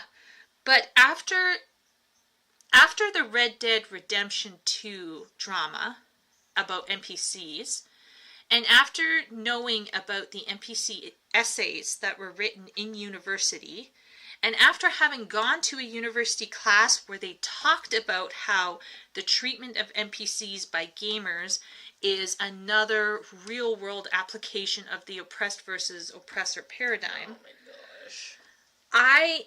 As soon as that whole thing came up in Free Guy, I could literally hear my prof talking. And so, like, oh my gosh, the droid writes in Star Wars, Ben! Oh my goodness. Oh, yeah, exactly. At least she dies. Yeah, at least she dies. Yes, Min, you won't believe. The prof was, like, taking it seriously, too. Yeah. Oh, not even new. The Battle of Troy, that was part of the Odyssey, also had a political insert with Aphrodite appearing on the battlefield before Zeus scolded her off for it. Yes, so putting stuff into stories is very iffy. And I think sometimes the story is good enough or powerful enough that it can overcome the small insertions and last for years. But I think sometimes for me, when I'm enjoying it in the moment, it can pull you out. Aphrodite was a Spartan goddess before she was adopted, but yeah. Yeah.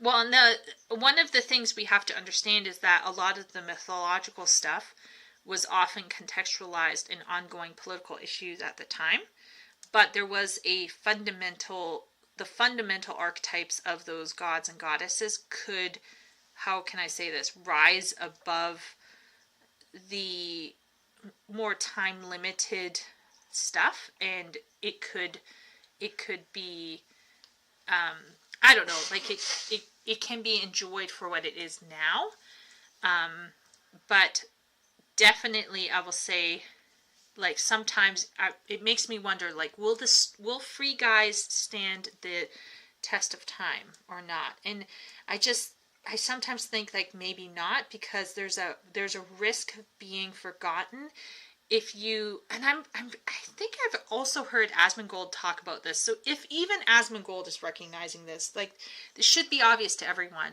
but you run the risk of making your story obsolete if you date it with a very specific political issue.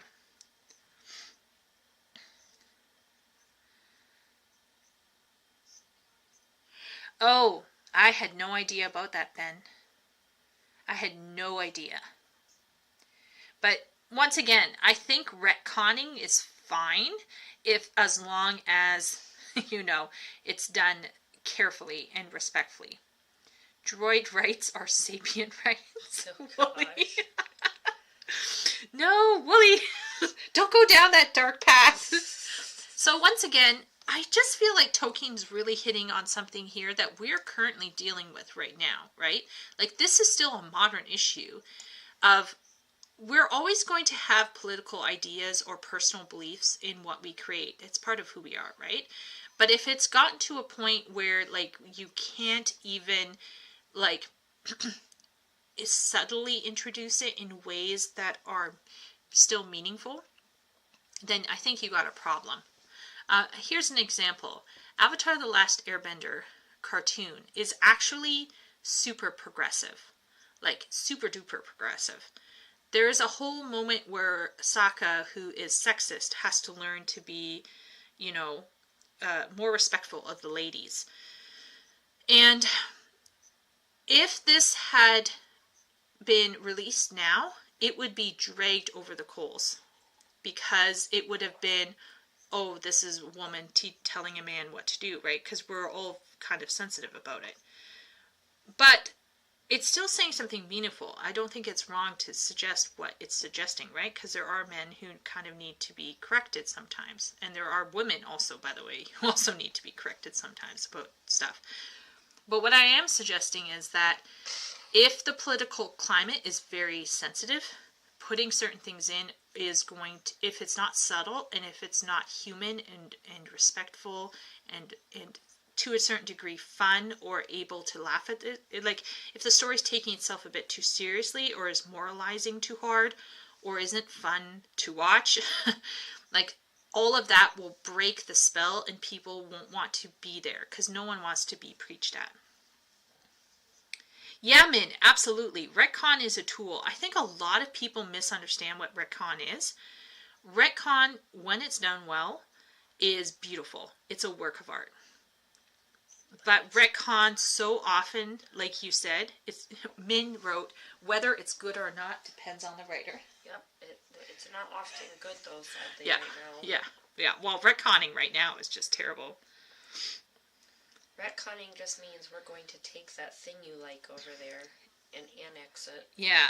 Woolly Ram says, dating your story is not a problem for current year mayflies, as after a year or two, the previous versive and brave story will become problematic and wrong think. Oh, Woolly, I don't know if you saw Asmongold reacting to the translator issue, but there were translators who were saying that this 2004 story that featured a trans person, so it was an anime that involved some kind of trans person, and they felt that the writing that was written in 2004 was problematic. But when it was written, even back in 2004, it was being very positive towards trans people.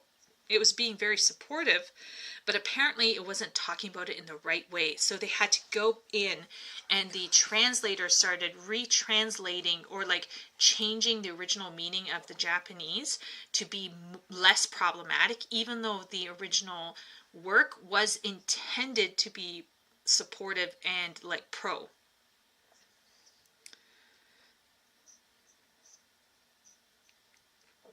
Epic Thulu's bringing up the Warhammer 40k situation where retconning. Yeah, so once again, like I think if they retconned in female custodies in a way that where they were like, hey, we're going to bring out this novel and it's going to introduce some like new lore, I think that would kind of make more sense than just ham-fisting it right in. I think you'd still have people who didn't love it, but I think you could get around it by handling it better. Yeah. Yes. Yeah. And just coming out and telling your fan base, oh, it was there all the time when it was obviously not. But it's literally not there. Now, we have some WoW players in chat, don't we? We have some WoW players. I'm pretty sure we do. So, WoW players, there was this whole thing with the jailer, okay? Now, correct me if I'm wrong, But there was like, what, 10, 15 years of game. And all of these things that were pretty amazing happened in this up through BFA. And then apparently this person came out called the j.r.r, and he was like, yes, I was the one behind all of this thing since WoW 3 or whatever. And people were like rolling their eyes so hard because it felt fake, because the retcon felt forced and there was no breadcrumbs along the way that made sense for it. So, what does chat think? Is this an example of retconning just not working?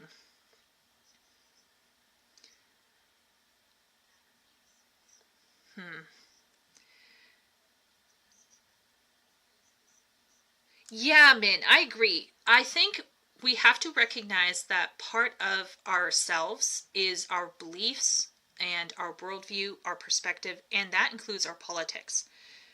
But there are ways to write that help couch certain things in a certain kind of way. For example, there are a lot of people who aren't really aware that C.S. Lewis was a deep believer in Christian faith. But if you know it, and you know what to look for, his entire Chronicles of Narnia is basically a Christian allegory. But if you have no understanding of it, you can still enjoy the stories for what they are. Except Prince Caspian. That book's a mess. Yeah. Ben Kent, as someone with a sororitas army, I was like, WTF? Yeah, epic. The translator was crazy. So then, do you remember the translator situation I just described? No, but I also read about it. Yes. Okay, so then they were like, what do you think about the backlash? She was like, basically, I'm a woman, so like, you shouldn't like come after. And we were all like, yeah. Being a woman is not an excuse for doing a piss poor job. Yeah, that's what I'm saying is like, you need to have some work done to make things work out. It doesn't matter if it's WoW, it doesn't matter if it's Warhammer 40k. For me, it was Star Wars. You know, like, okay, you're going to put Luke on some, self-imposed exile, then do it properly, please. I just didn't like what they did to his character. So if we had Luke on an island for various reasons, well, he might as well be on an island. He was on an island. He was on an island. Oh my gosh, he was on an island. He was literally on an island. He was the Simon and Garfunkel song. Anyway, so, like, once again, if we're going to change Luke's future up and do Luke differently, then at least make it really good. And I felt like whatever they did was terrible. Okay, they tried to claim that j.r.r was always being built to since World Warcraft 3, which all the WoW lore guys were like, lol, what? I knew it. I listened to the lore vomit dumps that's actually when I started getting into Acheron, because I was like, is Asmongold molding for no reason? So I went out and I found other lore people, and apparently people were like, j.r.r what? That the j.r.r's brother, the Primus, may have actually been the mastermind who was mind controlling the j.r.r. Oh gosh, that's so stupid. Blizzard trying to make their own bootleg Endwalker. Okay, here's the thing. Let's all be real about Final Fantasy XIV. It was not perfect when it was made. Realm Reborn was really in a rough shape when it first came out. And they began it with not really knowing quite where they kind of probably knew the general direction, but they didn't quite know where they were 100% going, which is why the Ascians in the original versions of Realm Reborn were a little bit wildin', right? I was there when they went back and they reworked certain parts of the early MSQ. And they were like, oh, we're going to rip apart these trials. They ripped apart a dungeon. They changed a dungeon. Mm-hmm. They changed a trial. Mm-hmm. They added in an extra solo duty fight with this one character because they wanted to revisit that character and make him more meaningful given what they were going to do with Endwalker. Okay. So they literally, it was more than just a retcon. They went in and they were like, this is how it's going to be. Well, but then they didn't just retcon. They rewrote appropriately. Yes. Okay. Yes. That's fine then. And what I liked about that is they were willing to admit, hey, there was some things that we feel we could tighten up over here, not just for the players, so like the beginning now feels like it flows much better and stuff, but they literally went in to add in some of the necessary things, just to add a bit more verve, just to make it stand out a bit more. And let us also know, they didn't wait 20 plus years to do it. Yeah. Yeah. Yes. And it was very respectful to the original characters. It made the characters more interesting, shall we say. The key issue was Sylvanas and her story. When these changed her story arc, they had to change everything around her as well. Yes, and a lot of people really wanted Arthas and Sylvanas and all those characters to matter. Okay, Ben. See you around. Thanks for coming in. We might be done before you get back, but we'll see. Including the jailer, yeah. Yeah, man. I had the feeling that Final Fantasy XIV, there was a lot of retconning. But they did it in a way that made sense. So now if you do Crystal Tower, and you see the scene with Nero where he throws his Aether compass or Aether reader into the chasm, you hear basically Morse code, and the Morse code translates to "it's all wrong," and that links directly to Endwalker. So they even they left all these breadcrumbs for themselves that they could tie into what they wanted to do. When you beat the jailer, you're not ready for what is to come. Lol, what is your end game anyways? Yeah, that's the issue, is like, you got to be careful when you're retconning. It's just really hard. Yeah. Yeah. Hello, darkness, my old friend. Yeah. So, if we're going to return to this essay, let's return to this essay. Let's see if we can get a little bit further before we end. Basically, Tolkien suggests that when it comes time to suspending disbelief as an adult, it's a terrible thing to have to work yourself into a state of believing, right? It's not a great feeling when you're lying to yourself and you know that you're lying to yourself. And so after touching once again on children and once again on how children perceive reality or how we might perceive reality, Tolkien talks about himself. He talks about how he, as a child, was actually not really into fairy tales. He was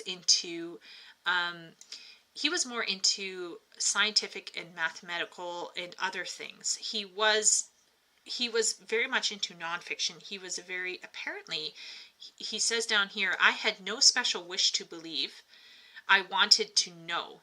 Belief depended on the way in which the stories were presented to me by older people or by the authors, or in the inherent tone and quality of the tale. But at no time can I remember that the enjoyment of the story was dependent on belief that such things could happen or had happened in real life.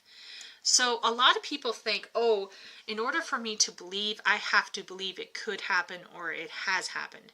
And Tolkien's pushing back on that. He's saying, no. We can have our feet grounded in reality and still enjoy fantasy.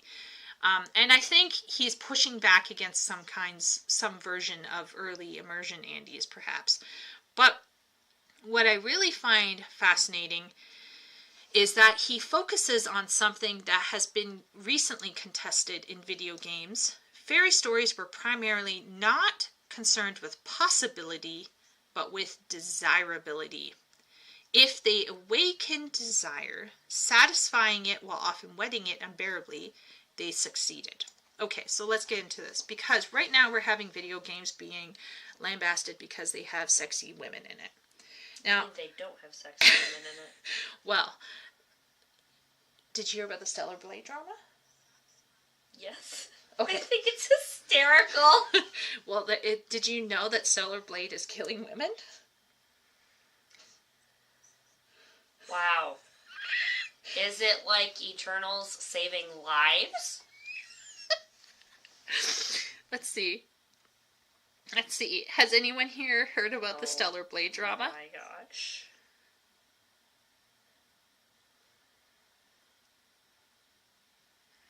Yeah, JK. Hello, JK. I don't know if I've seen you around, but welcome to this, chat. Yeah. So the thing is, I agree. It's too on the nose. It's too on the nose. They're just too ham-fisted. Way too ham-fisted. So anyone here remember the Stellar Blade drama? And basically, hot women in video games is going to kill women.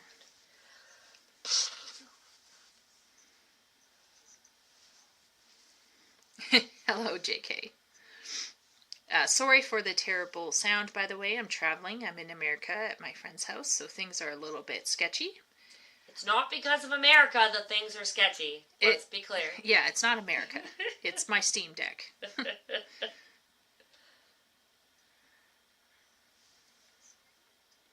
Yes, Min. There is a lot of Stellar Blade drama. Yeah. Exactly. So what I found so fascinating is, I've done my mobile gaming bit, and I was super into a fashion game called Love Nikki. Now, Love Nikki is full of very attractive females in outfits that you can buy with real money, or sometimes you can grind out certain pieces for yourself. And there was this whole kerfuffle amongst the female community that some of the models that were wearing the dresses had too long of legs. And it was too fantastical and not real enough because no person had legs this long. But what they inherently misunderstood is that some of the dresses were so massive and huge and outlandish and crazy. For them to actually look good, the body had to extend itself artificially. So part of the whole fantasy of the dress is that being worn, the wearer had to have longer legs than usual to make the ruffles and everything just look better. So I always just rolled with it. Because I was like, I don't expect to see bodies like this in the real world. This is just part of this game, and it's necessary to make this game really good. And the same way I figured with Stellar Blade, you're going to just have some games where characters are going to be more attractive than not, and it's just part of desirability or attractiveness. Have you seen the model for it? Well, I mean, she's attractive IRL. She looks like the character. They just based it on her. Now, if I was going to go after immersion Andes, because those people do exist, right? Yeah. The people who are like, she's a woman, she can't carry a blade that big. Why is she wearing armor? Women can't carry armor. Okay, so if one of those people came out of the woodwork in defense of Stellar Blade, I would say, why is her hair so long? That was my question, is how is that hair not getting tangled up? As someone who... In the sword, in the machinery. I was like, I guess AI bots don't know to grab people by their hair because girls know when girls fight girls, we go for the hair, the earrings, the jewelry. Like, you just go for the face, honestly. Like, we had cat fights in my high school. And you knew that they were going to throw down when the girls would take out their jewelry, especially the black girls. So that is still true. So it has not changed. So me as a woman, I'm like, okay, we could say she has a really nice tight bra on, so her boobs aren't, going crazy underneath there. Okay, she's like zipped into that suit, like she might not even be in a real body. But how is that hair working? Like, I guess AI bots aren't programmed to, like, grab a woman by her hair and just drag her across the concrete? Nope, they're not. So, part of me was the hair. Because that's not how men fight. Yeah, I guess not. So, if I was going to go immersion Andy, it wouldn't be her body type. No. It would be the hair, actually. But that's just me. Well, I just want to know how she doesn't cut it every time she swings the sword around her back. Yes, the jiggle physics of Nikkei. Physics are hilarious. Yeah. So maybe I'm just a crazy woman. What do you guys think? Am I just nuts? But anyway, the hair bothered me more than the body. So then let's get back to fairy stories and fantasy. So sometimes I think we got some people, some moms in society who are always talking about reality and possibility when maybe it's okay in healthy doses to have a little bit of fantasy in our lives. Like, it's not good to have men or women living in fantasy worlds that is unrealistic. It's very good to keep yourself grounded, but at the same point in time, we don't need to make our fantasy reality all the time. Min thinks I'm crazy, but in an affectionate kind of way. Oh, Tubi, epic. Yes, Tubi from Near. Yeah. Oh, hoodies. Don't fight with a hood on your head. That's legit. Yeah. And once again, like, I don't appreciate when immersion Andies, like, crap on a game because a game has loading screens. Or they crap on a game because it's not realistic enough. Like, sometimes I just want to have fantasy in my life. Mm-hmm. And this is why I do defend Stellar Blade, because I think there should be a level of fantasy. But if an immersion Andie is defending Stellar Blade, while at the same time picking and choosing to attack something else that they don't like for other reasons, and they're like, oh, and that's not real. I'm like, talk to my hand. That was the most formal version of talk to the hand I've ever heard. Talk to my hand. Thanks for the long hair fighting insight. I'm writing a magic high school at the moment. This could be useful. Yes, JK. So girls For real. fight dirty. They have zero honor. You know what? I think it's part of... No, it's not an honor thing. It's more like they just know what is going to hurt another female. Yeah. And also, it's your face. It's a bit... Well, I think that it's like, listen, girls know it has to be over pretty quick. Yeah. So you better play dirty so that it's done. Yeah, yeah. Especially when it's a real fight, JK, like, when girls fight, well, when boys fight, if you really think about it, like, especially at that level, it can escalate quite hard. For example, I went to a high school where it was essentially an immigrant depot. So we had a lot of people new to Canada. And since I was homeschooled, I was being treated like I was also... I'm going to go be with Matt. Love you, night. Okay. Bye. So, Emily is going to Good night, chat. Have a wonderful evening. So basically, yeah, it was a situation where we would have different racial background people getting involved in what was essentially gang fighting at my school. And I was coming from a homeschool background, so I was like, oh, what's going on? What is going on? Like, what am I doing? And essentially, it taught me a lot about how teens can really escalate quickly. And girls are not afraid to fight. And basically, there was a lot of hair pulling. A lot of hair pulling. Oh, deck of cardboard. Welcome to the chat. And you are 110% correct. So if you're going for, let's say, a realistic fantasy story, so even though there might be some fantasy involved, if you're going for a nitty-gritty realism story, you better hold to those rules, for sure. Absolutely. Yeah. But at the same point in time, if somebody wants to really just have a fantastical story, then as long as it fits within their lore, they should go for it. And I don't like it when fantasy is made too realistic and people who want more fantastical fantasy or more, let's say, fantasy related to let's say, desire. So, for example, extremely attractive individuals. It's really a shame when those kinds of people are being removed from fantasy because it's not politically expedient or it's not inclusive or something like that. Went to school in Baltimore for It Was As Bad As It Sounds. Oh, was it epic? Oh, wow. Yeah, I mean, here's the thing. I think a lot of high school dramas in Hollywood present a certain kind of high school often.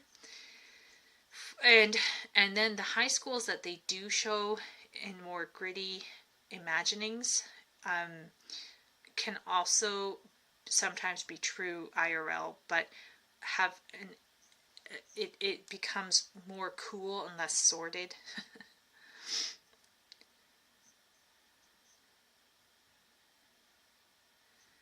Oh, thanks for joining, JK. I hope you find it very interesting. And there is some writer channels. If you choose the writer role, you can reach out for questions. If you like any, want to share some interesting things that you're writing or whatever, feel free to just start chatting. And things are still very quiet. I am sometimes socially burnt out, so I'm not as chatty as I should perhaps be, but you can always chat in the Discord and let us know, just whatever you feel free to share. Woolly Ram has longish hair, mostly due to laziness. If I don't brush twice a day and tie it up, it will tangle with the quantum void if nothing else presents itself. Wow, that's crazy, Woolly. Wow. I mean, once again, my issue with Stellar Blade wasn't the body type. If I was going to be nitpicky, it would be the hair. I asked my one brother, and he said you could change the hair in the game so it's shorter. So once again, that's all, I guess, a question of choice.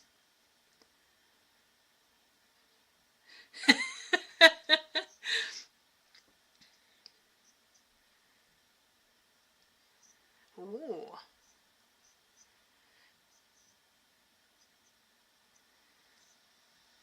Oh, so fascinating. Yeah, I do think sometimes creators fudge things for sure. Sometimes it's fear of backlash. Sometimes it's because they don't really know the answer. Sometimes as well, it's because they might know the answer, but they themselves are struggling with maybe like they don't quite believe where they have. Yeah, yeah. They get really nervous. I also think Kojima is someone who's deeply tied to Western studios, so he might feel like his hands are tied.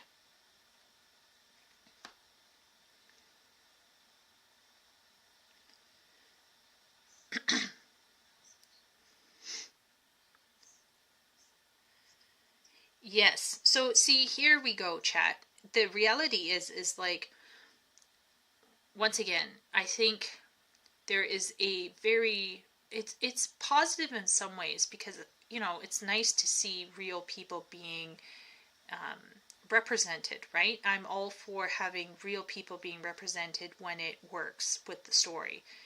I just don't like it when people go out of their way to guilt trip people who just want to look at or represent desirability. Whether it's a female wanting to have a husbando or a male wanting to have a waifu or whatever combination you might fall into. I just think it's a shame when you have people trying to guilt trip everyone into not wanting to have desirability. Yeah, Wooly, I actually watched some gamers play Death Stranding, and I thought Death Stranding was one of the most moving, beautiful things I'd ever seen ever. But as a game, it failed on a certain level. And the pacing for how the lore was doled out was wild. But Mads Mikkelsen's character, Cliff, was fantastic. Kojima is someone who needs to have he's an auteur in the truest sense of the word, but he needs to have people around him to rein him in. He's like M. Night Shyamalan. I put him and M. Night in their own category. So, after talking about, what fairy stories should be doing, okay, so after talking about all of that, he also talks about his own tastes as a child. So Tolkien said that he liked history, astronomy, botany, grammar, and etymology. So from an early age, he liked language, he liked studying history and other things, and he realized that he didn't actually really enjoy other more artistic things until later in life. He says, I was, for instance, insensitive to poetry and skipped it if it came in tales. Poetry I discovered much later in Latin and Greek, and especially through being made to try and translate English verse into classical verse. A real taste for fairy stories was wakened by philology on the threshold of manhood and quickened to the full life by war.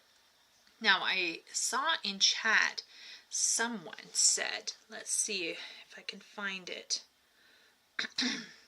Let's see.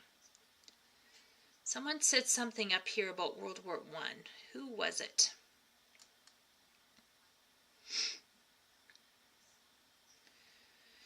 Yalla Yalla said, the trenches of World War I probably pushed him into fantasy.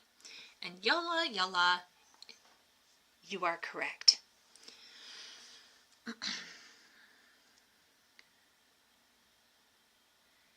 Yeah, epic, exactly. Yeah. Yes, Yalla, it was you. So, basically, I think, for me anyway, I think that what Tolkien is saying here is that he couldn't really appreciate poetry until he matured and got older. And his true taste for fairy stories was actually a result of academic maturation and his maturation of his psychology, particularly in response to the war. Let's see here. And so I think what's so fascinating to me is that in some ways, to fully appreciate fantasy, you actually have to be mentally mature. And this is what's fascinating, because up until Tolkien's time, you couldn't really enjoy fairy stories unless you were a kid, right? That was the idea, that kids are only going to enjoy fairy stories. But he's pushing against that and saying, no, you're only going to really enjoy it if you are an adult.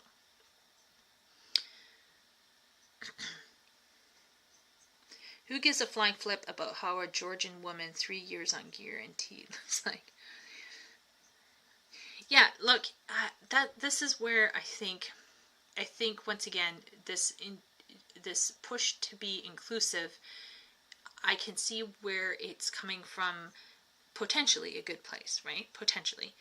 But it's being implemented in a very wrong way, and it's coming at the expense of certain genres or certain brand expectations.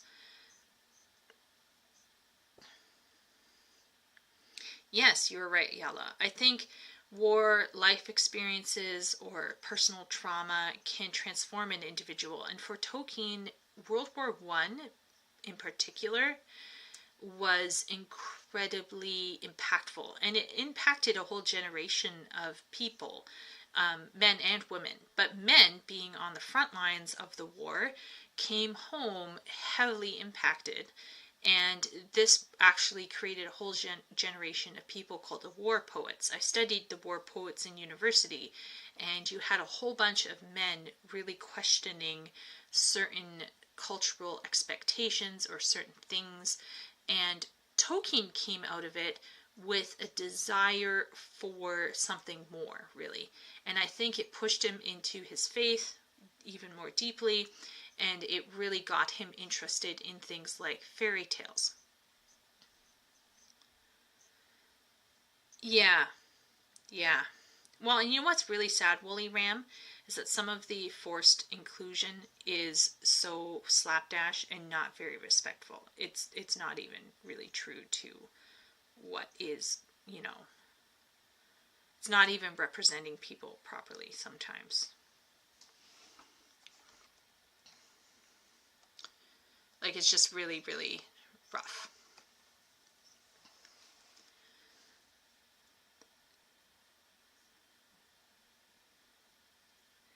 It's a gamification of morality. Yeah, Epic, you're totally onto something there. I think people like to feel like they're in the moral right, and then they basically chase after other people, and it's like almost like a online group lynching. And it's actually kind of gross, honestly. Once again, like, I appreciate if there are realistic individuals in a video game, that's fine and dandy. But I'm not gonna lie, I play Final Fantasy XIV over every MMO because my Warrior of Light in my eyes is extremely attractive. Like, the other day I logged in and I was watching him run around, and I play a cat boy, so he has this very long, my cat boy's tail is max length. It's max fluff. I'm not a furry, by the way. I just like my cat boy. I like the way his ears wiggle. I like the way his tail flaps around. And I wouldn't like it if someone came to me and said, "Oh, you can't appreciate your cat boy. It's not a reasonable representation of what a man is." Like, I wouldn't want that to happen. Please leave me alone. I want my cat boy. And that's one of the reasons why I'm very laid back about men enjoying digital pictures of women. Excuse me, party. What? What's hashtag cope? What am I hashtag coping about? Nani? Nani o hanashite iru? Nani? What are you saying?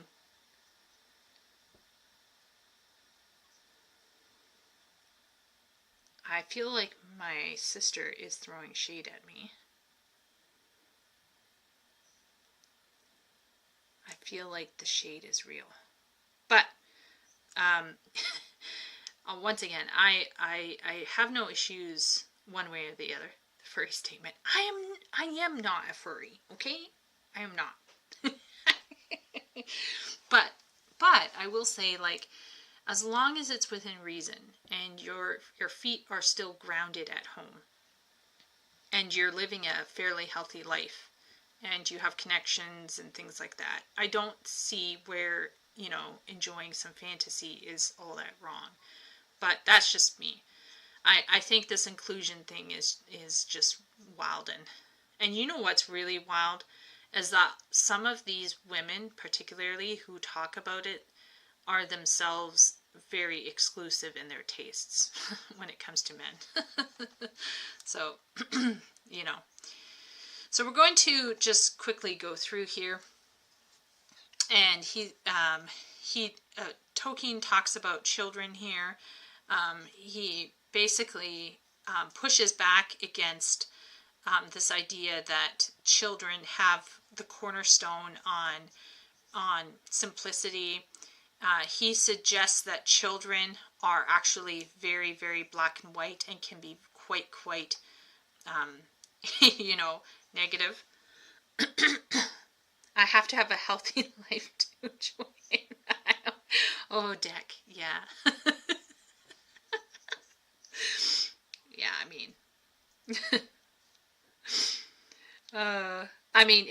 is it possible? Can we enjoy 14 and have a healthy life? Question mark. I don't know. So, moving onward, yeah, he really pushes back against some of the rhetoric surrounding what it is to be a child. He pushes back on rhetoric around what children are like. And honestly, I think part of his issue is that in that time, the kids were really treated in a very unhealthy kind of way. And he's trying to suggest that children are small humans and they need to be treated this way. and it's very fascinating. He wrote, "Children are meant to grow up and not to become Peter Pans. Not to lose innocence and wonder, but to proceed on the appointed journey, that journey upon which is certainly not better to travel hopefully than to arrive, though we must travel hopefully if we are to arrive." Now, this is one of the most complex sentences you can ever read, probably. But he is essentially saying here that children are a stage of life that is inevitable, right? We're all going to grow up at some point. What that will look like from one person to another is, of course, negotiable, but we're all meant to grow up.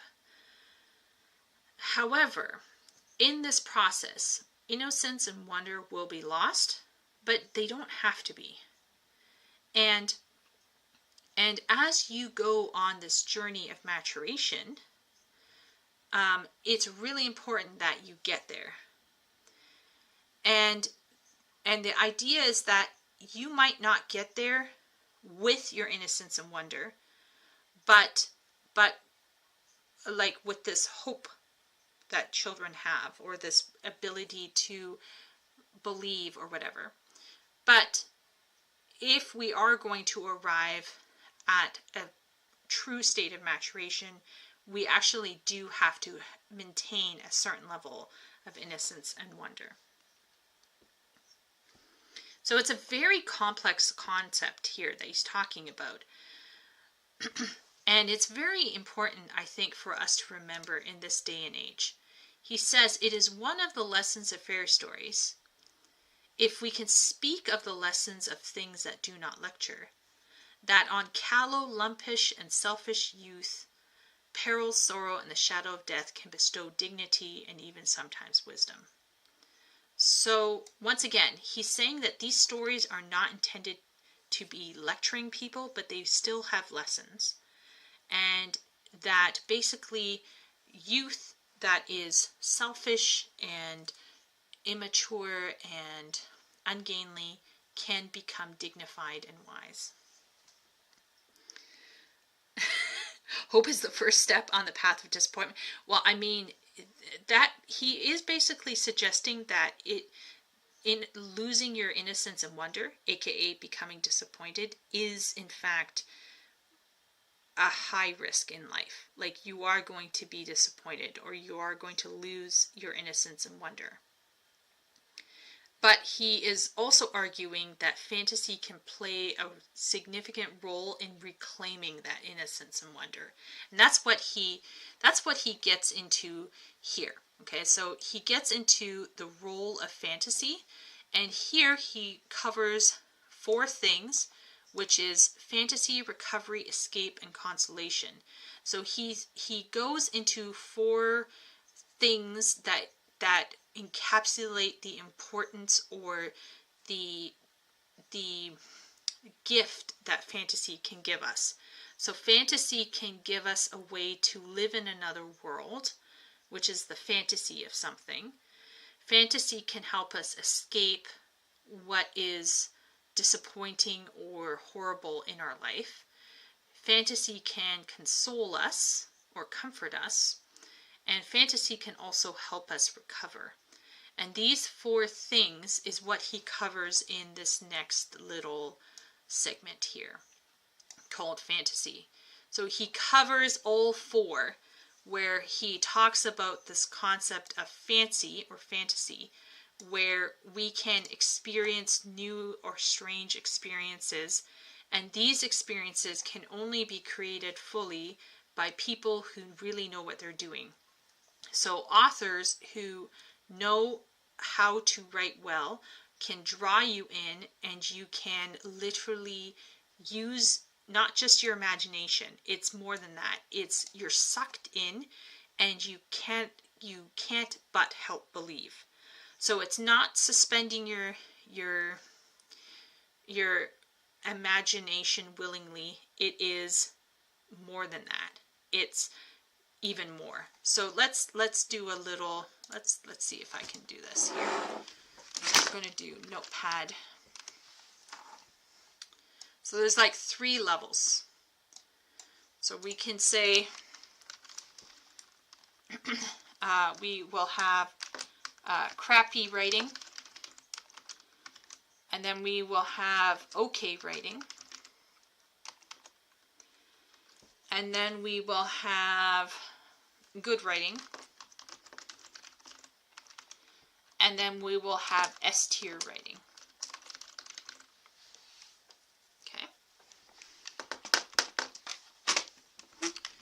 So for crappy writing, we are going to have, let's say, Rings of Power.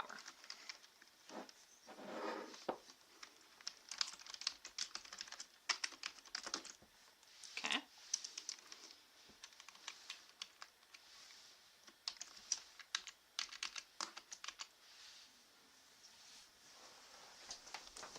Okay. Now, let's say for okay writing, let's put in here,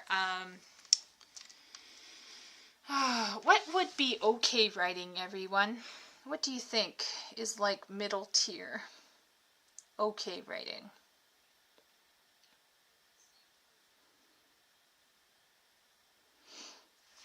What do you think?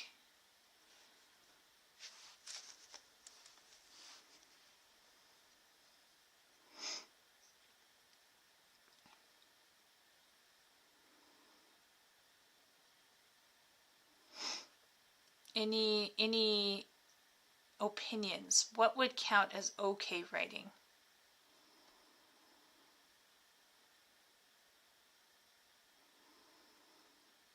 Ooh, Dresden Files by Jim Butcher, right? I've read one of his. Harry Potter.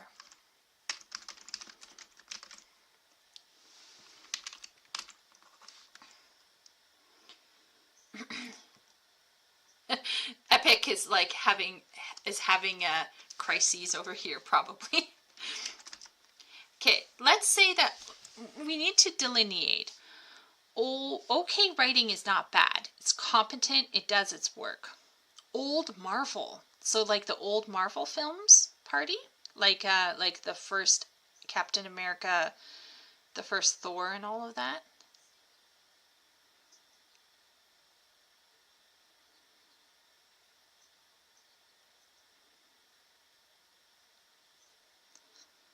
Yeah, it ain't high culture. Yeah, it's certainly not high culture. Okay, so we're going to put S tier writing. For S tier writing, maybe we should do S tier writing first, and this will help us gauge where the top tier is. Okay, so let's put in here Hamlet, because that's pretty S tier, right? What else would I put in S tier?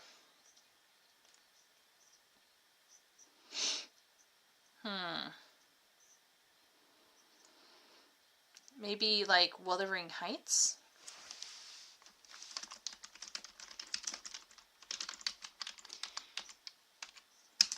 Let's put here Lord of the Rings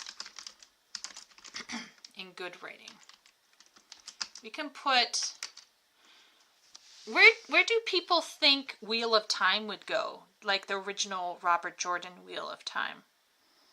Do you think it's under okay or good? Because, like, on a technical level, his writing is very good, but he lost control of his...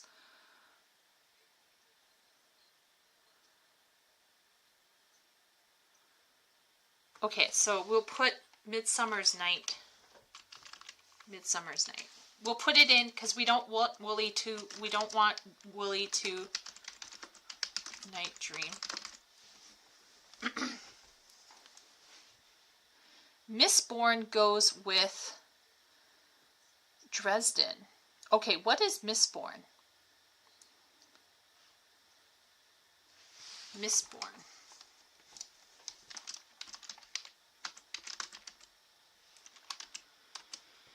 Oh, Brian Sanderson. Ooh, that's a good one. I don't think I've read this particular series.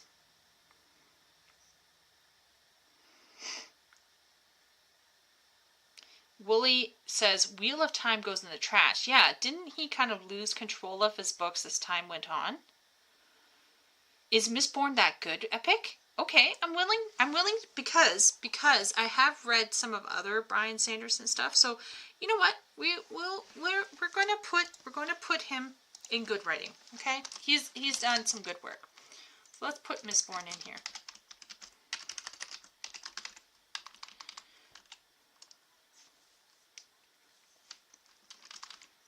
So let's put Wheel of Time here.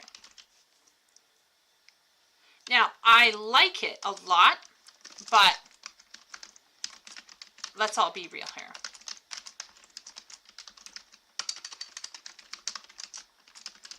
I love the Wraith Squadron and stuff.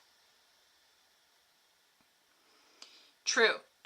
He's not creating high culture. Yella had torture reading Midsummer's Night Dream.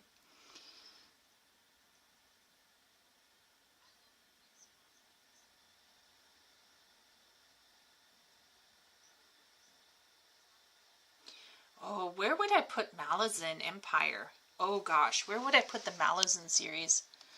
Because I think the writing is technically brilliant, but it is extremely depressing. I feel terrible because I feel like I can't put Malazan with Wheel of Time and Dresden Files. Oh gosh.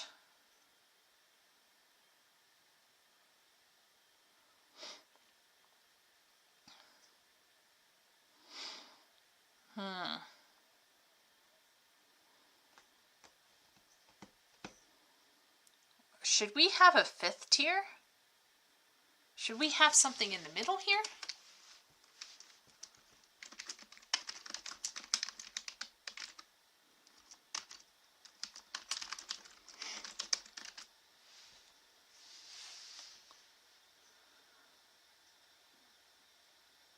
Oh, Deck, you bring up Dune.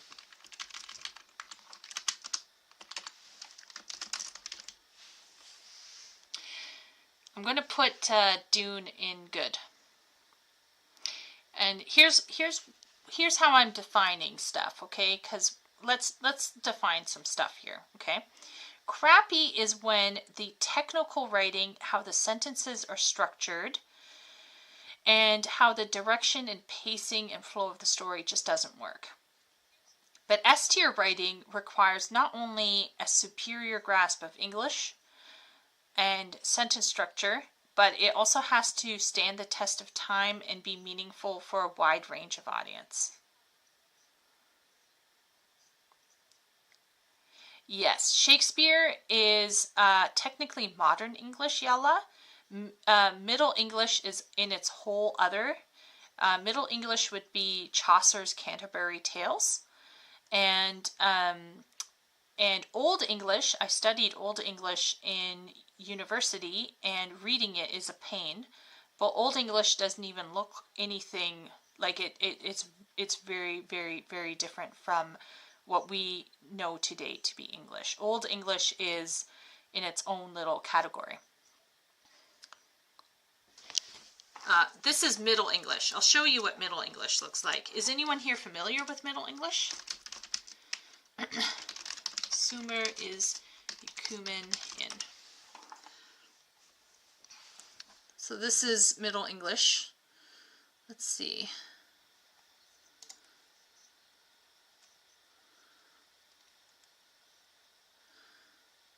This is Middle English. Here.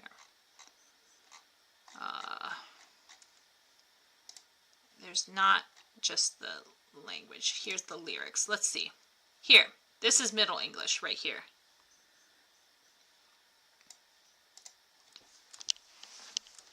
Has anyone read Middle English before?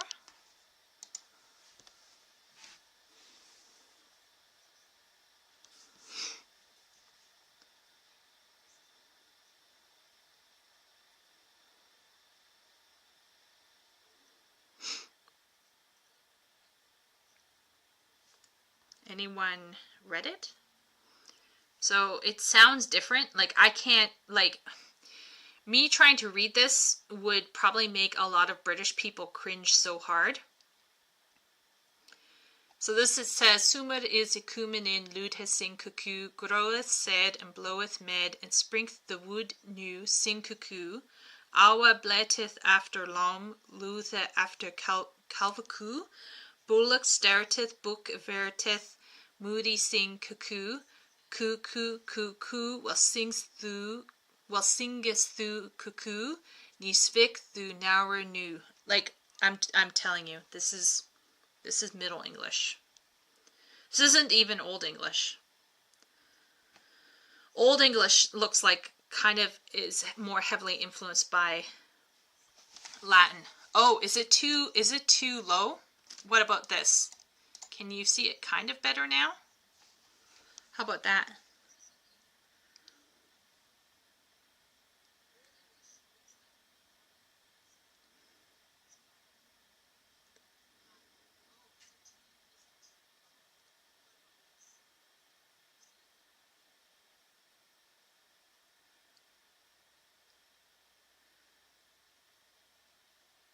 Yes, yalla. So Afrikaans is, I believe, directly influenced by I believe it's basically Dutch, right? Is it Dutch?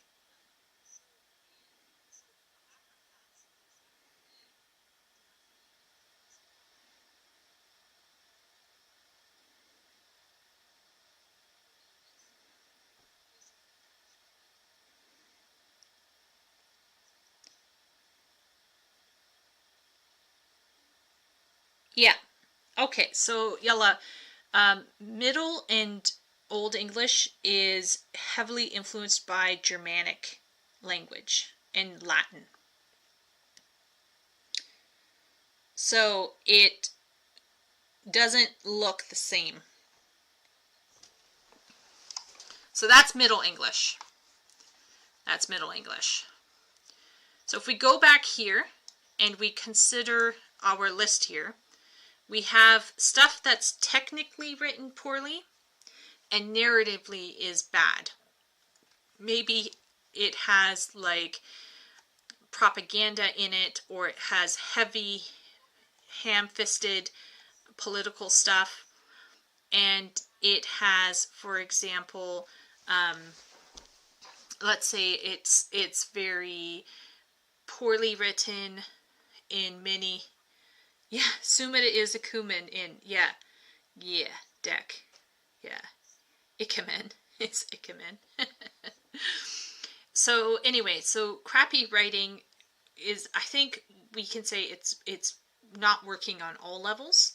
Okay writing is, it's working, let's say the sentence structure in general, there's paragraphs and people are talking as they should for who they're supposed to be, but maybe the overall narrative is just very normal. It's just very standard. So it's doing what it needs to be doing, but it's not breaking boundaries or doing anything unique or special per se. And then we have good writing, which I think stands the test of time a bit more, and it might be newer or it might be older. It's technically written very well, and maybe it's saying something that appeals to a large group of people. And then we have this S tier writing that is like, some of these good writing here could end up in the S tier, but we haven't seen it stand the test of time 100%. we need to wait a bit more. Like, you need to cook a bit more before you get in. It could go in the, well, we can put it with the Malazan, because I'm not sure where to put Name of the Wind. We can put it down in here. So some of this is negotiable, right? I don't want to put something in a single box and just say, oh, it could never move, right? Name of the Wind goes in the wood chipper. Is this the one, Woolly Ram, the one that you hated?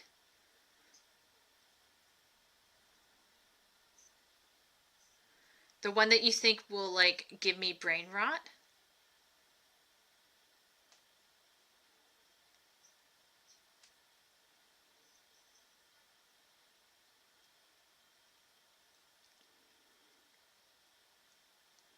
I think it is.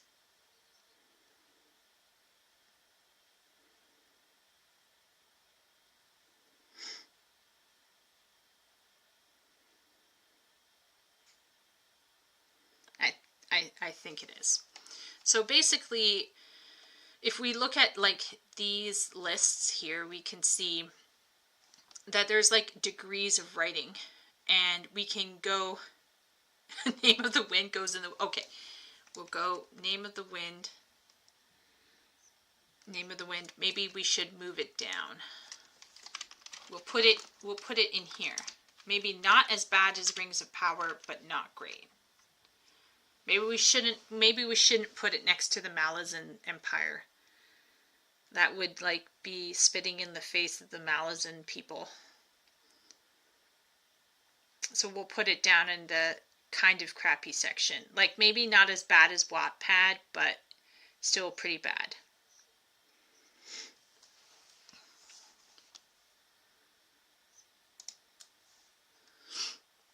So basically, a lot of good writers are going to draw you in. And so what I was going to do with this tier is I was going to suggest that when crappy writing is put out by someone, often it's because they want to make money. And Tolkien links this to the concept of the magician. So this is someone who uses their craft, using their craft for money. Okay? And then everything in between is just like kind of like a wizard type. And this is someone who is exerting or creating out of passion, but not supremely well. Okay. And then over here,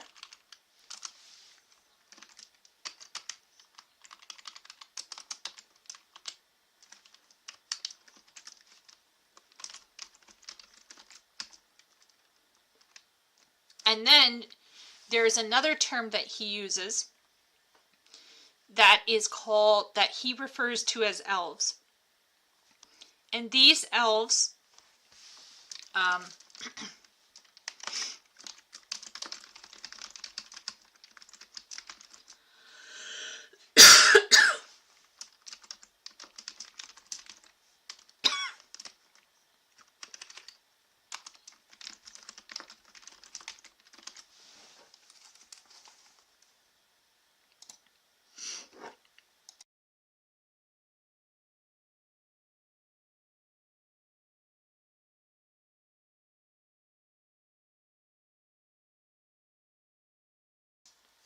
okay, I cleared my throat. I got a frog in my throat all of a sudden. So anyway, excuse me while I'm slightly dying over here, but basically he also argues that there are some people who create works of art that don't require you to suspend they don't require you to suspend your disbelief, but basically they are able to create something that will draw you in whether you like it or not. And these people have the power of the elves. And that's how he kind of defines it. Okay?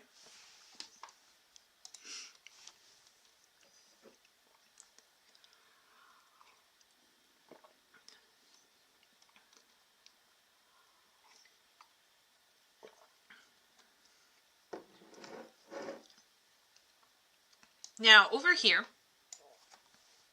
here in this part, he suggests that one of the ways to create this suspension that's so natural that it draws you in is that you have to basically create very, very reliable lore and world building.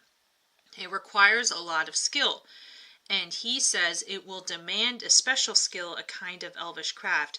So here he is directly linking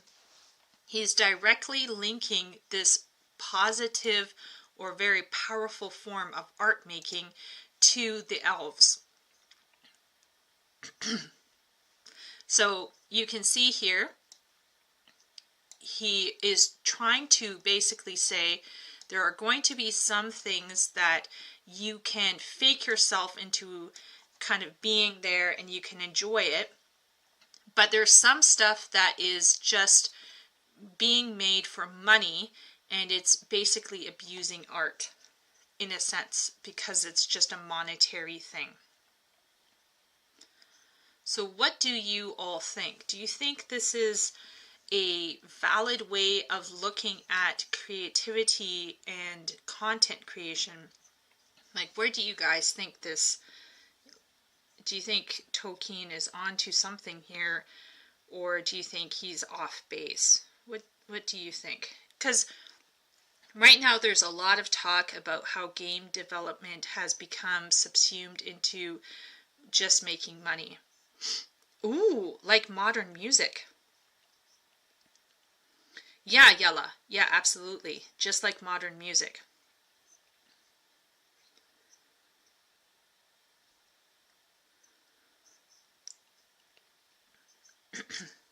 You have a lot of people making music, making films, making art, making video games, writing books, and they're only doing it for money. So it's pretty terrible. And it creates really terrible stuff.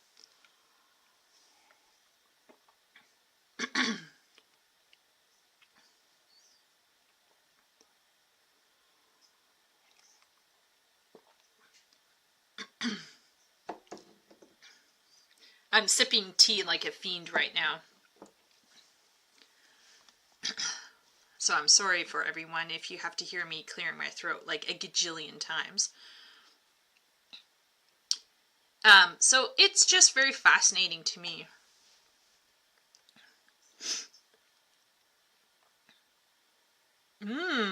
Epic. Very interesting thought.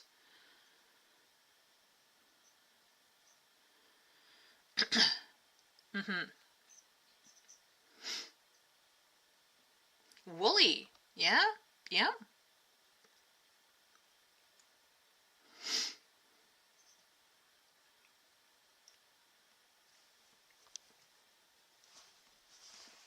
Anyone else in chat have an opinion on this? Because, I think Tolkien is speaking from a very specific frame of mind, right? He is pushing for fantasy, and he is very concerned about where fantasy is going, or the fact that it's not starting at all. But I do think, he was not living in a world where people were making money from pursuing the fantastical, but he could already foresee where the fantastical could be used in a bad way just to get money. However, does this mean that trying to make money from writing, is that bad? And I would argue no. However, it does make you wonder sometimes where human motivation can impact the content. So if you're like Brian Sanderson or other famous, very good writers, like let's say Frank Herbert or, j.r.r. Tolkien himself, these people definitely sold their work for money, right? Let's not get it twisted here. Yeah. And so basically, even Tolkien sold his own stuff, right? He got paid for his publications. But maybe the question is, what is your motivation for making this? And some people, I think, do make great works of art even if their motivation is partially monetary, right? But if there's some kind of heart to what they create, then it will really matter. And it will feel truthful. Ooh, yalla. Yeah. Yeah. Printing money. It just becomes a way to print money. Yeah, Epic, you make a fair point. Yeah. When was the last thing entirely free? That's a tough one. That's a tough one.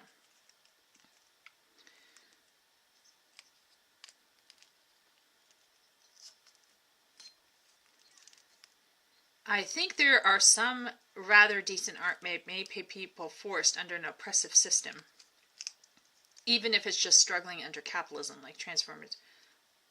Yeah, I agree. Yeah, so this is where I think it's about motivation. I think it's about what's at the heart of something.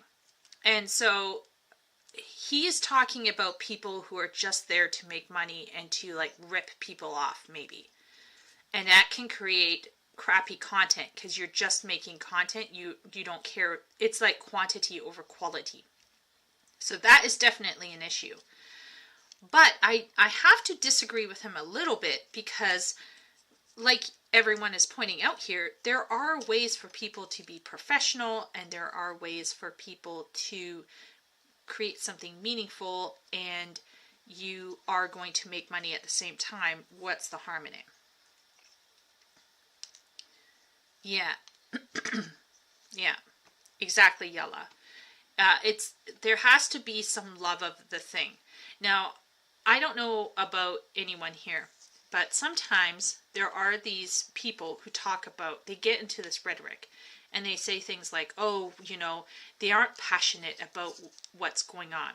And part of me is like, this day and age, I'm okay with people who just want to be professional and want to put out a good quality stuff and keep their mouth shut and just do what they need to do. So to a certain degree, this is where I kind of disagree with Tolkien, because I think there are people who can be extremely great creatives who may not be, maybe not be as informed about a certain thing, but that doesn't mean that they can't help create something meaningful. True, Yalla. That is true. Yeah, that is true. When there's passion in a song, you can if you develop taste for, let's say, listening to music, you can tell when something's made with heart or when it's not made with heart. That is indeed that's true. That's true. And I think some writers who just write potboilers, who are just writing to, like, they write a lot and they're just doing it to make money, and I know some people like that. They're not, let's just say, like, their work is probably going to be lost in a sea of other people who just do the same thing, because they're not willing to take risks. They're just going to follow a formula. No. Ideological possession overrides professionalism, Wooly. We're discovering this the hard way, aren't we? People cannot and will not shut up when it comes time to do their interview.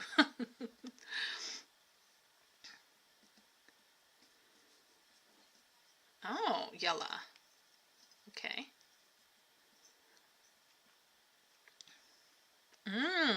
Ghostwriting lyrics. Right. Ghostwriting. Yeah. Yes. And you also have people who will often do parts of music making for other people, right? And people don't know who's doing what. So there is an aspect where you can become part of a greater process, but you're just trying to make dough.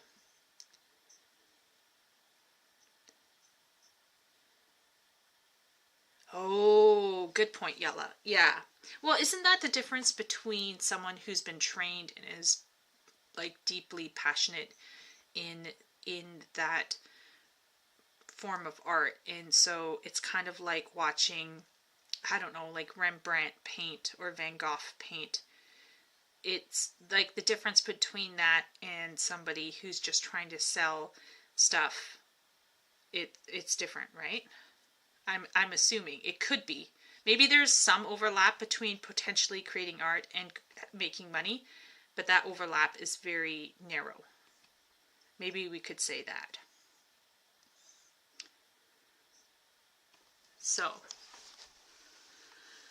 anyway, so he keeps going on and talking about what fantasy is and how it links to imagination. He talks about William Shakespeare, which tends to be dramatic. And this is where he gets into talking about how drama is naturally hostile to fantasy. And this is where things get a little interesting once again, because he is basically suggesting that plays can't represent fantasy. And he talks about his own experiences trying to watch plays for children of dramatized stories like Puss in Boots. And these dramatized plays to him felt very painful. He also mentions Macbeth, which has a fantastical element to it. And once again, he felt that all of the staging and all of the presentation of this play left him feeling like it just wasn't working. So when he's talking about drama here, he is not talking about the genre of drama. He's actually talking about making plays or creating visual illusions that are fantastical. Now, this is where Tolkien is definitely behind the times. He is not living in today's he's not living in today's world. So he doesn't understand. So if we scroll down here, this is him literally ranting about the limitations of stage play. Okay, he's talking about it's all an illusion, and this illusion disappears when you try to make it real. So this is him literally going on and on and on. But where does he say it?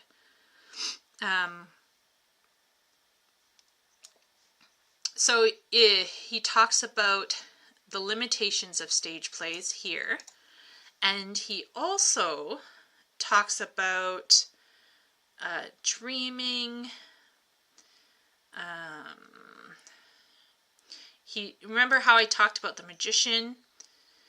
So the magician is this person who is not affecting quite true art or true fantasy, but is close to it.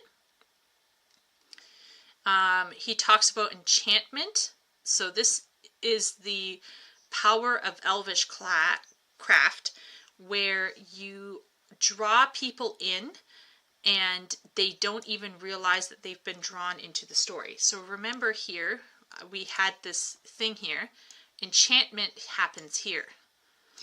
So we can put in here, we can put in enchantment here.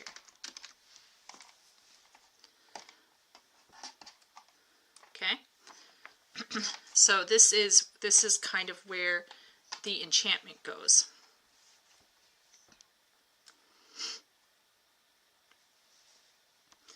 And enchantment here is an example of how you can be drawn into a story and you're kind of in the story before you even realize it.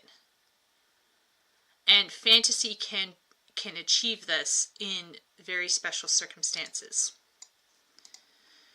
So, basically, he doesn't think that drama can achieve this. He doesn't think that plays can achieve this. And he is correct. Plays can't achieve it.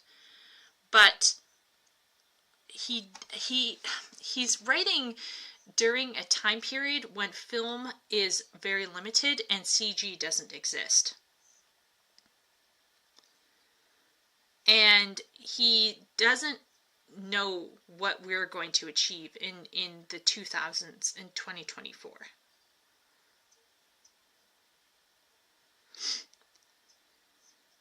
Cinema is an outgone bygone art form. Ooh, Wooly is throwing it down here.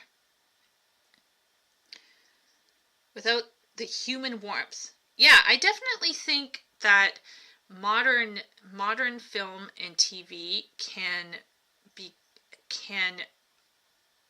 there's a lack of something for sure. I think modern films and TV might be struggling right now, particularly I think in the West. But maybe it's because in the pursuit of realism or fidelity, something human has been lost. I don't know. What does everyone here think?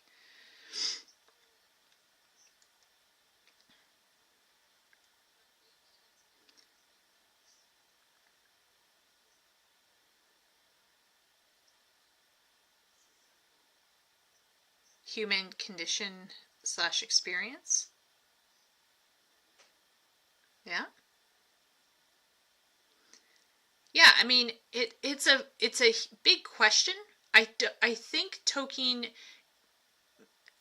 later on, Tolkien says that it's possible that they could achieve the visual illusion of a fantastical world, very much like how, Peter Jackson used CG to create Gondor or whatever. But at his stage, in history, he couldn't foresee how amazing things could get in terms of art form on the screen. But Woolley is pointing out that even though we achieve this ability to create illusions, this doesn't equate to meaningful experience or meaningful stories.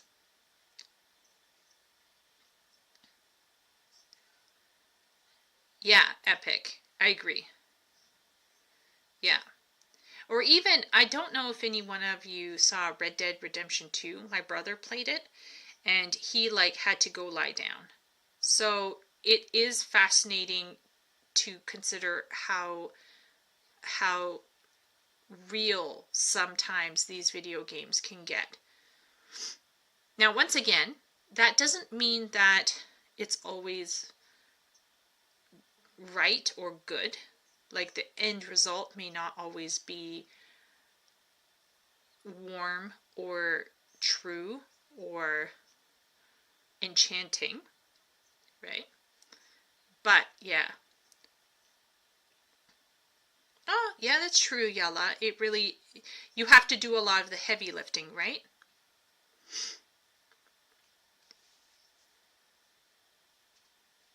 You have to make the connections yourself. And that's where I love reading, because I can imagine things myself in my head.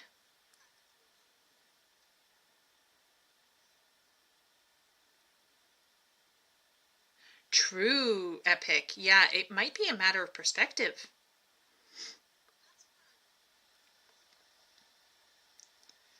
Yeah, Wooly. The Lord of the Rings movies did a great job in grounding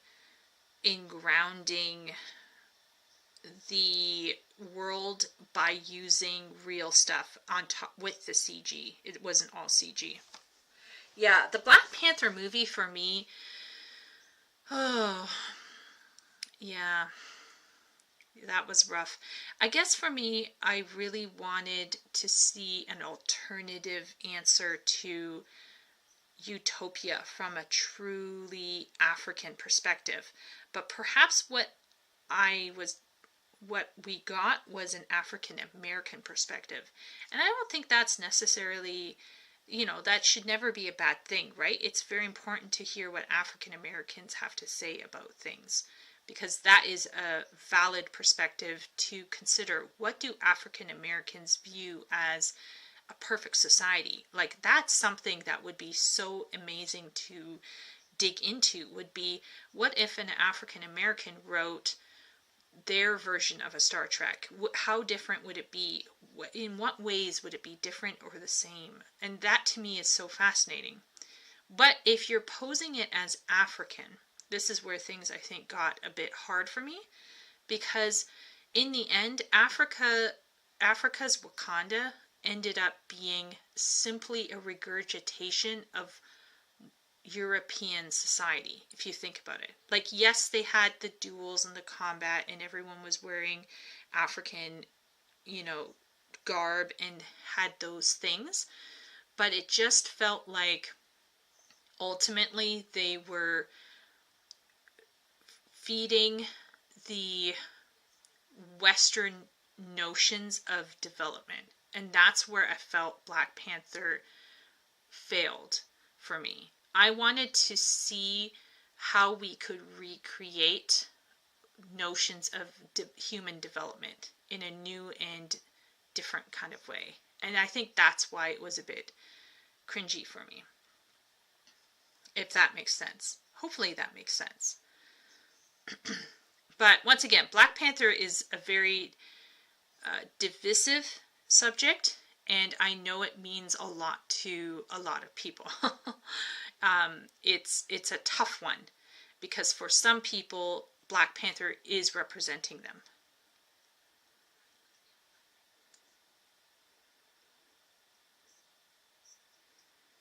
Right. Yes, Epic Thulu. Okay, so I don't want to get too personal here, but my father was Dutch. Okay, so maybe some of you are from South Africa or some other parts of the world, but my father was Dutch. And when he was a young child, he immigrated to Canada. He was only 8 years old, and he knew no English. So his transformation into English-speaking man was actually mentally, it took a toll on him in its own way. But basically, my father left behind his Dutch heritage. And all that we had left of our Dutch heritage were these Dutch aunts and uncles who would speak in a language we couldn't understand. And we would eat horse meat on occasion if we could afford it. And we would put chocolate sprinkles on bread. And we would have stompat. And,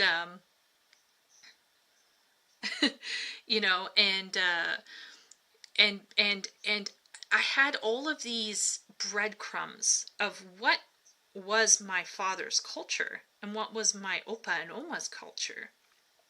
But it was not my culture. And I couldn't speak for Dutch people because my concept of what it means to be Dutch is so limited, I guess, right? Like, I am so divorced from that heritage that was a part of my family, like my father's family.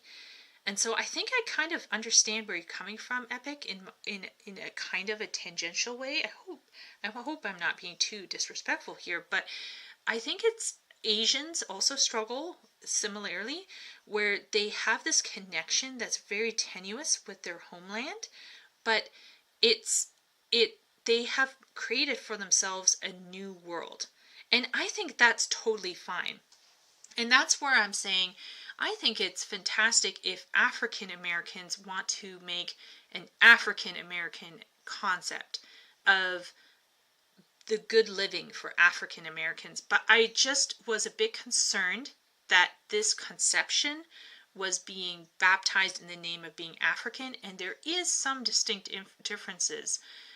In the same way that if I wrote something about Holland, I would have to be very, very careful with how I worded it or how I would explain it to my audiences, because I can't speak for true Dutch experiences, especially the experiences my Opa and Oma came from, because my Opa and Oma survived in World War I and World War II. They lived through both world wars in Holland, which you can imagine was hell on earth. And I can't speak to what my father's family went through. I have heard stories. Some of them I'm not even sure like how real they are, right? They're talking about things I can't even imagine or even see in my head. And that's one of the reasons why when I want to look at African American or African culture, I was excited because I was super into I know this sounds tangential, but I really loved archaeology, and I'm really into ancient civilization. I love reading all of that kind of stuff. And I really wanted to I really wanted to see what would Africans make if they could make a perfect world separate and unique to themselves, you know. But, you know, whatever.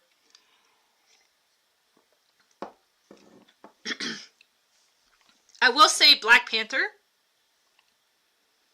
Michael B. Jordan, damn boy, he fine. Holy moly. I love Michael B. Jordan. And the music for Black Panther is one of the best music soundtracks. Very unique. Very unique.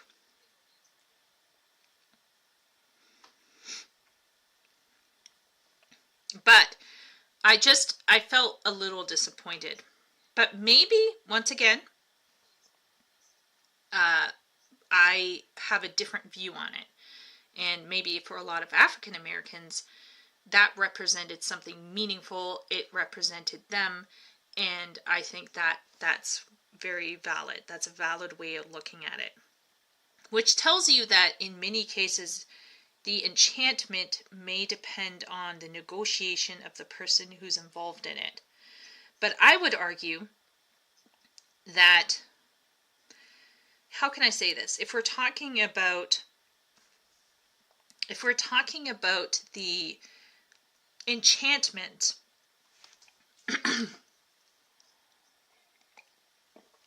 if we're talking about the enchantment of of the audiences here, I would want Black Panther to be so well written and so enchanting that any person around the world, right, black, white, any other person of color, would be drawn in and just enjoy it. And that was my hope. But once again, that was my hope for Shang-Chi as well. And everyone seemed to hate Shang-Chi. I like Shang-Chi, but once again, you know, that's I guess a matter of perspective, you know. So yeah. So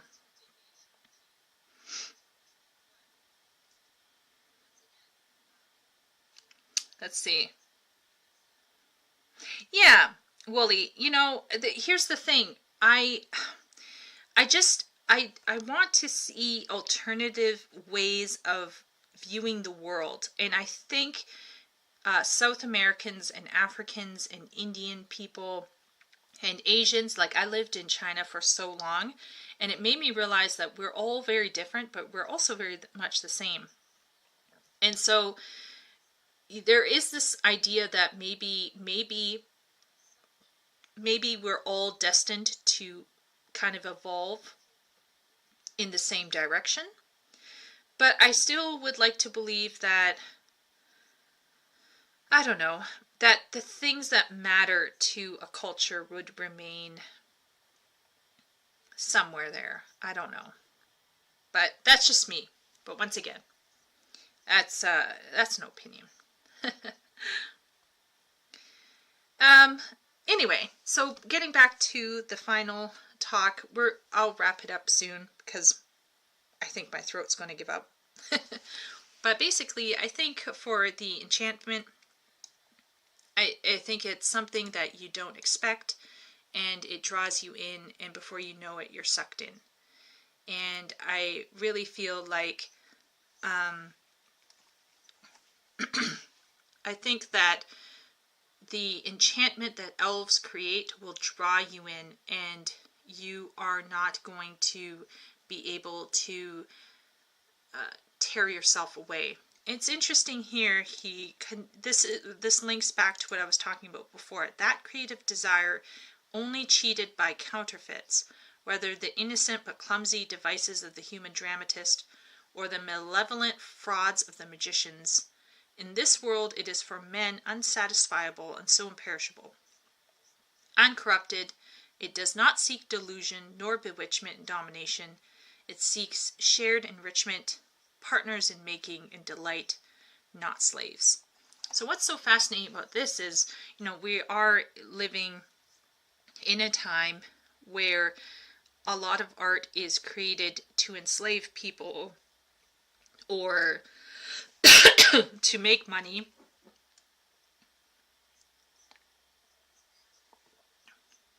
And Tolkien's already kind of touching on this even before the creation of a video game or the creation of mega blockbuster films. Oh, true. That's a good point.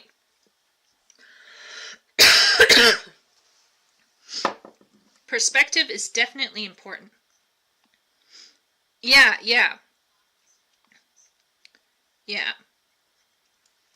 Epic, for you personally, when you heard Wakanda first,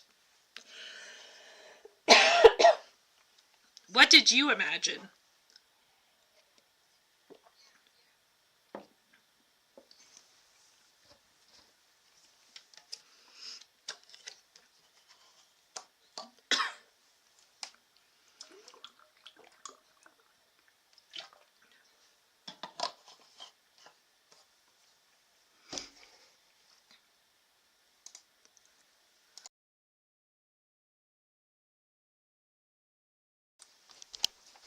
I'm so curious. Like, would you imagine Wakanda any differently?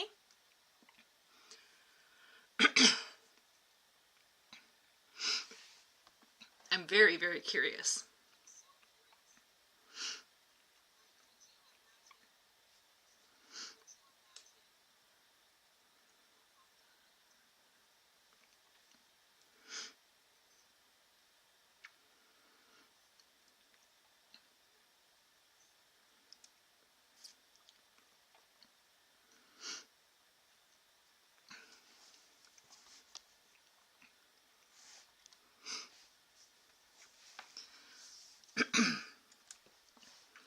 Because I do think perspective is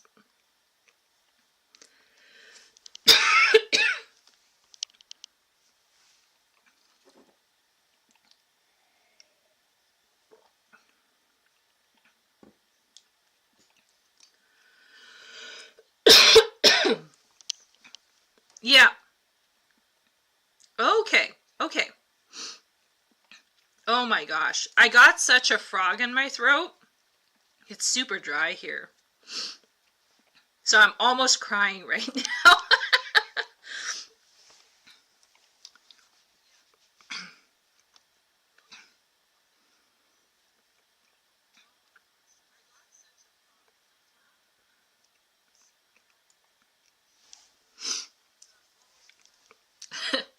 We'll say that I'm shedding tears for Epic Thulu.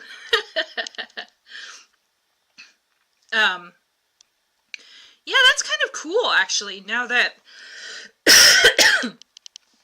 you contextualize it that way, in terms of they're basing it on a comic book. And if that is the case, and they're basing it on the comic book, then that makes sense to me, actually.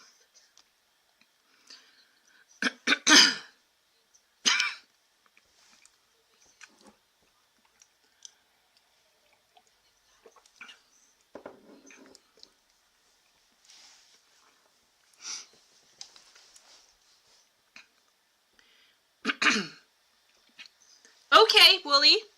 Well, you know what? I think I'm going to end it here, just because I don't want to be coughing all the time into your ears. And also, we've been going on for some time, so I'm feeling pretty positive. Next week, I'm going to try streaming again. This time I will be at my sister's house. I might beg to use her setup, so I might sound much better. And hopefully,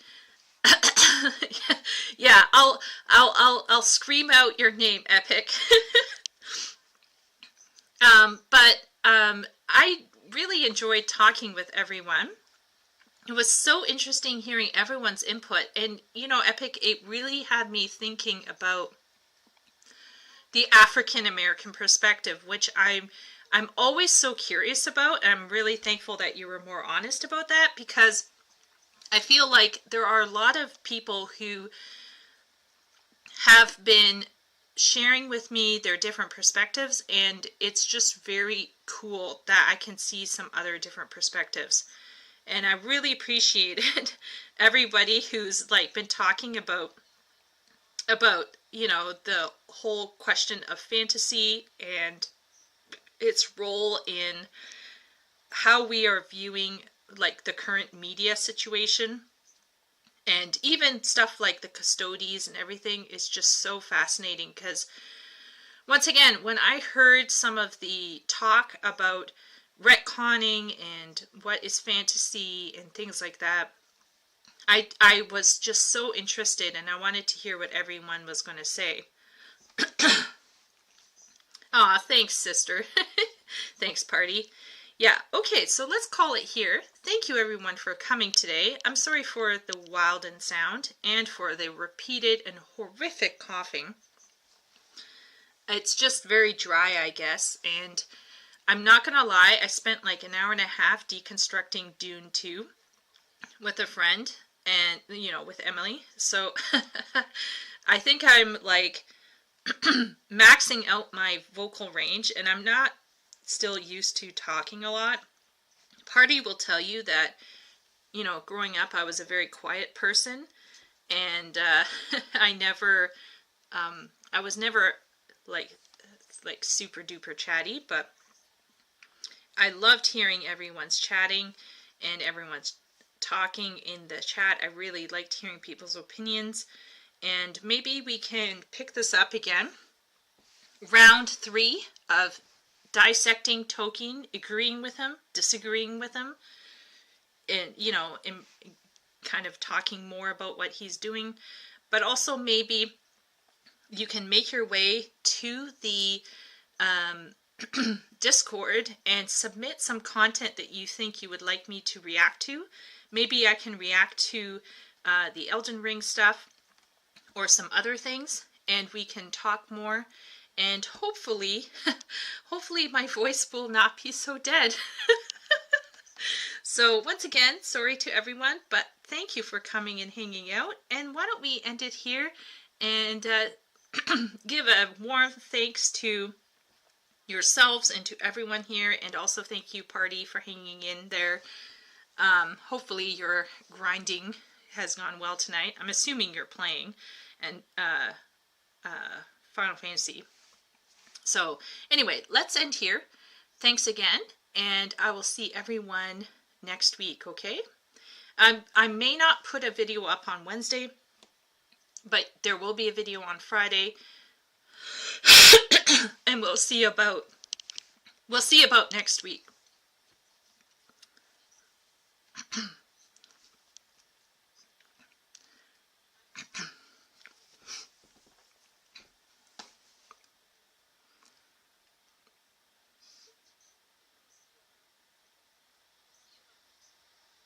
Okay, so take care, everyone.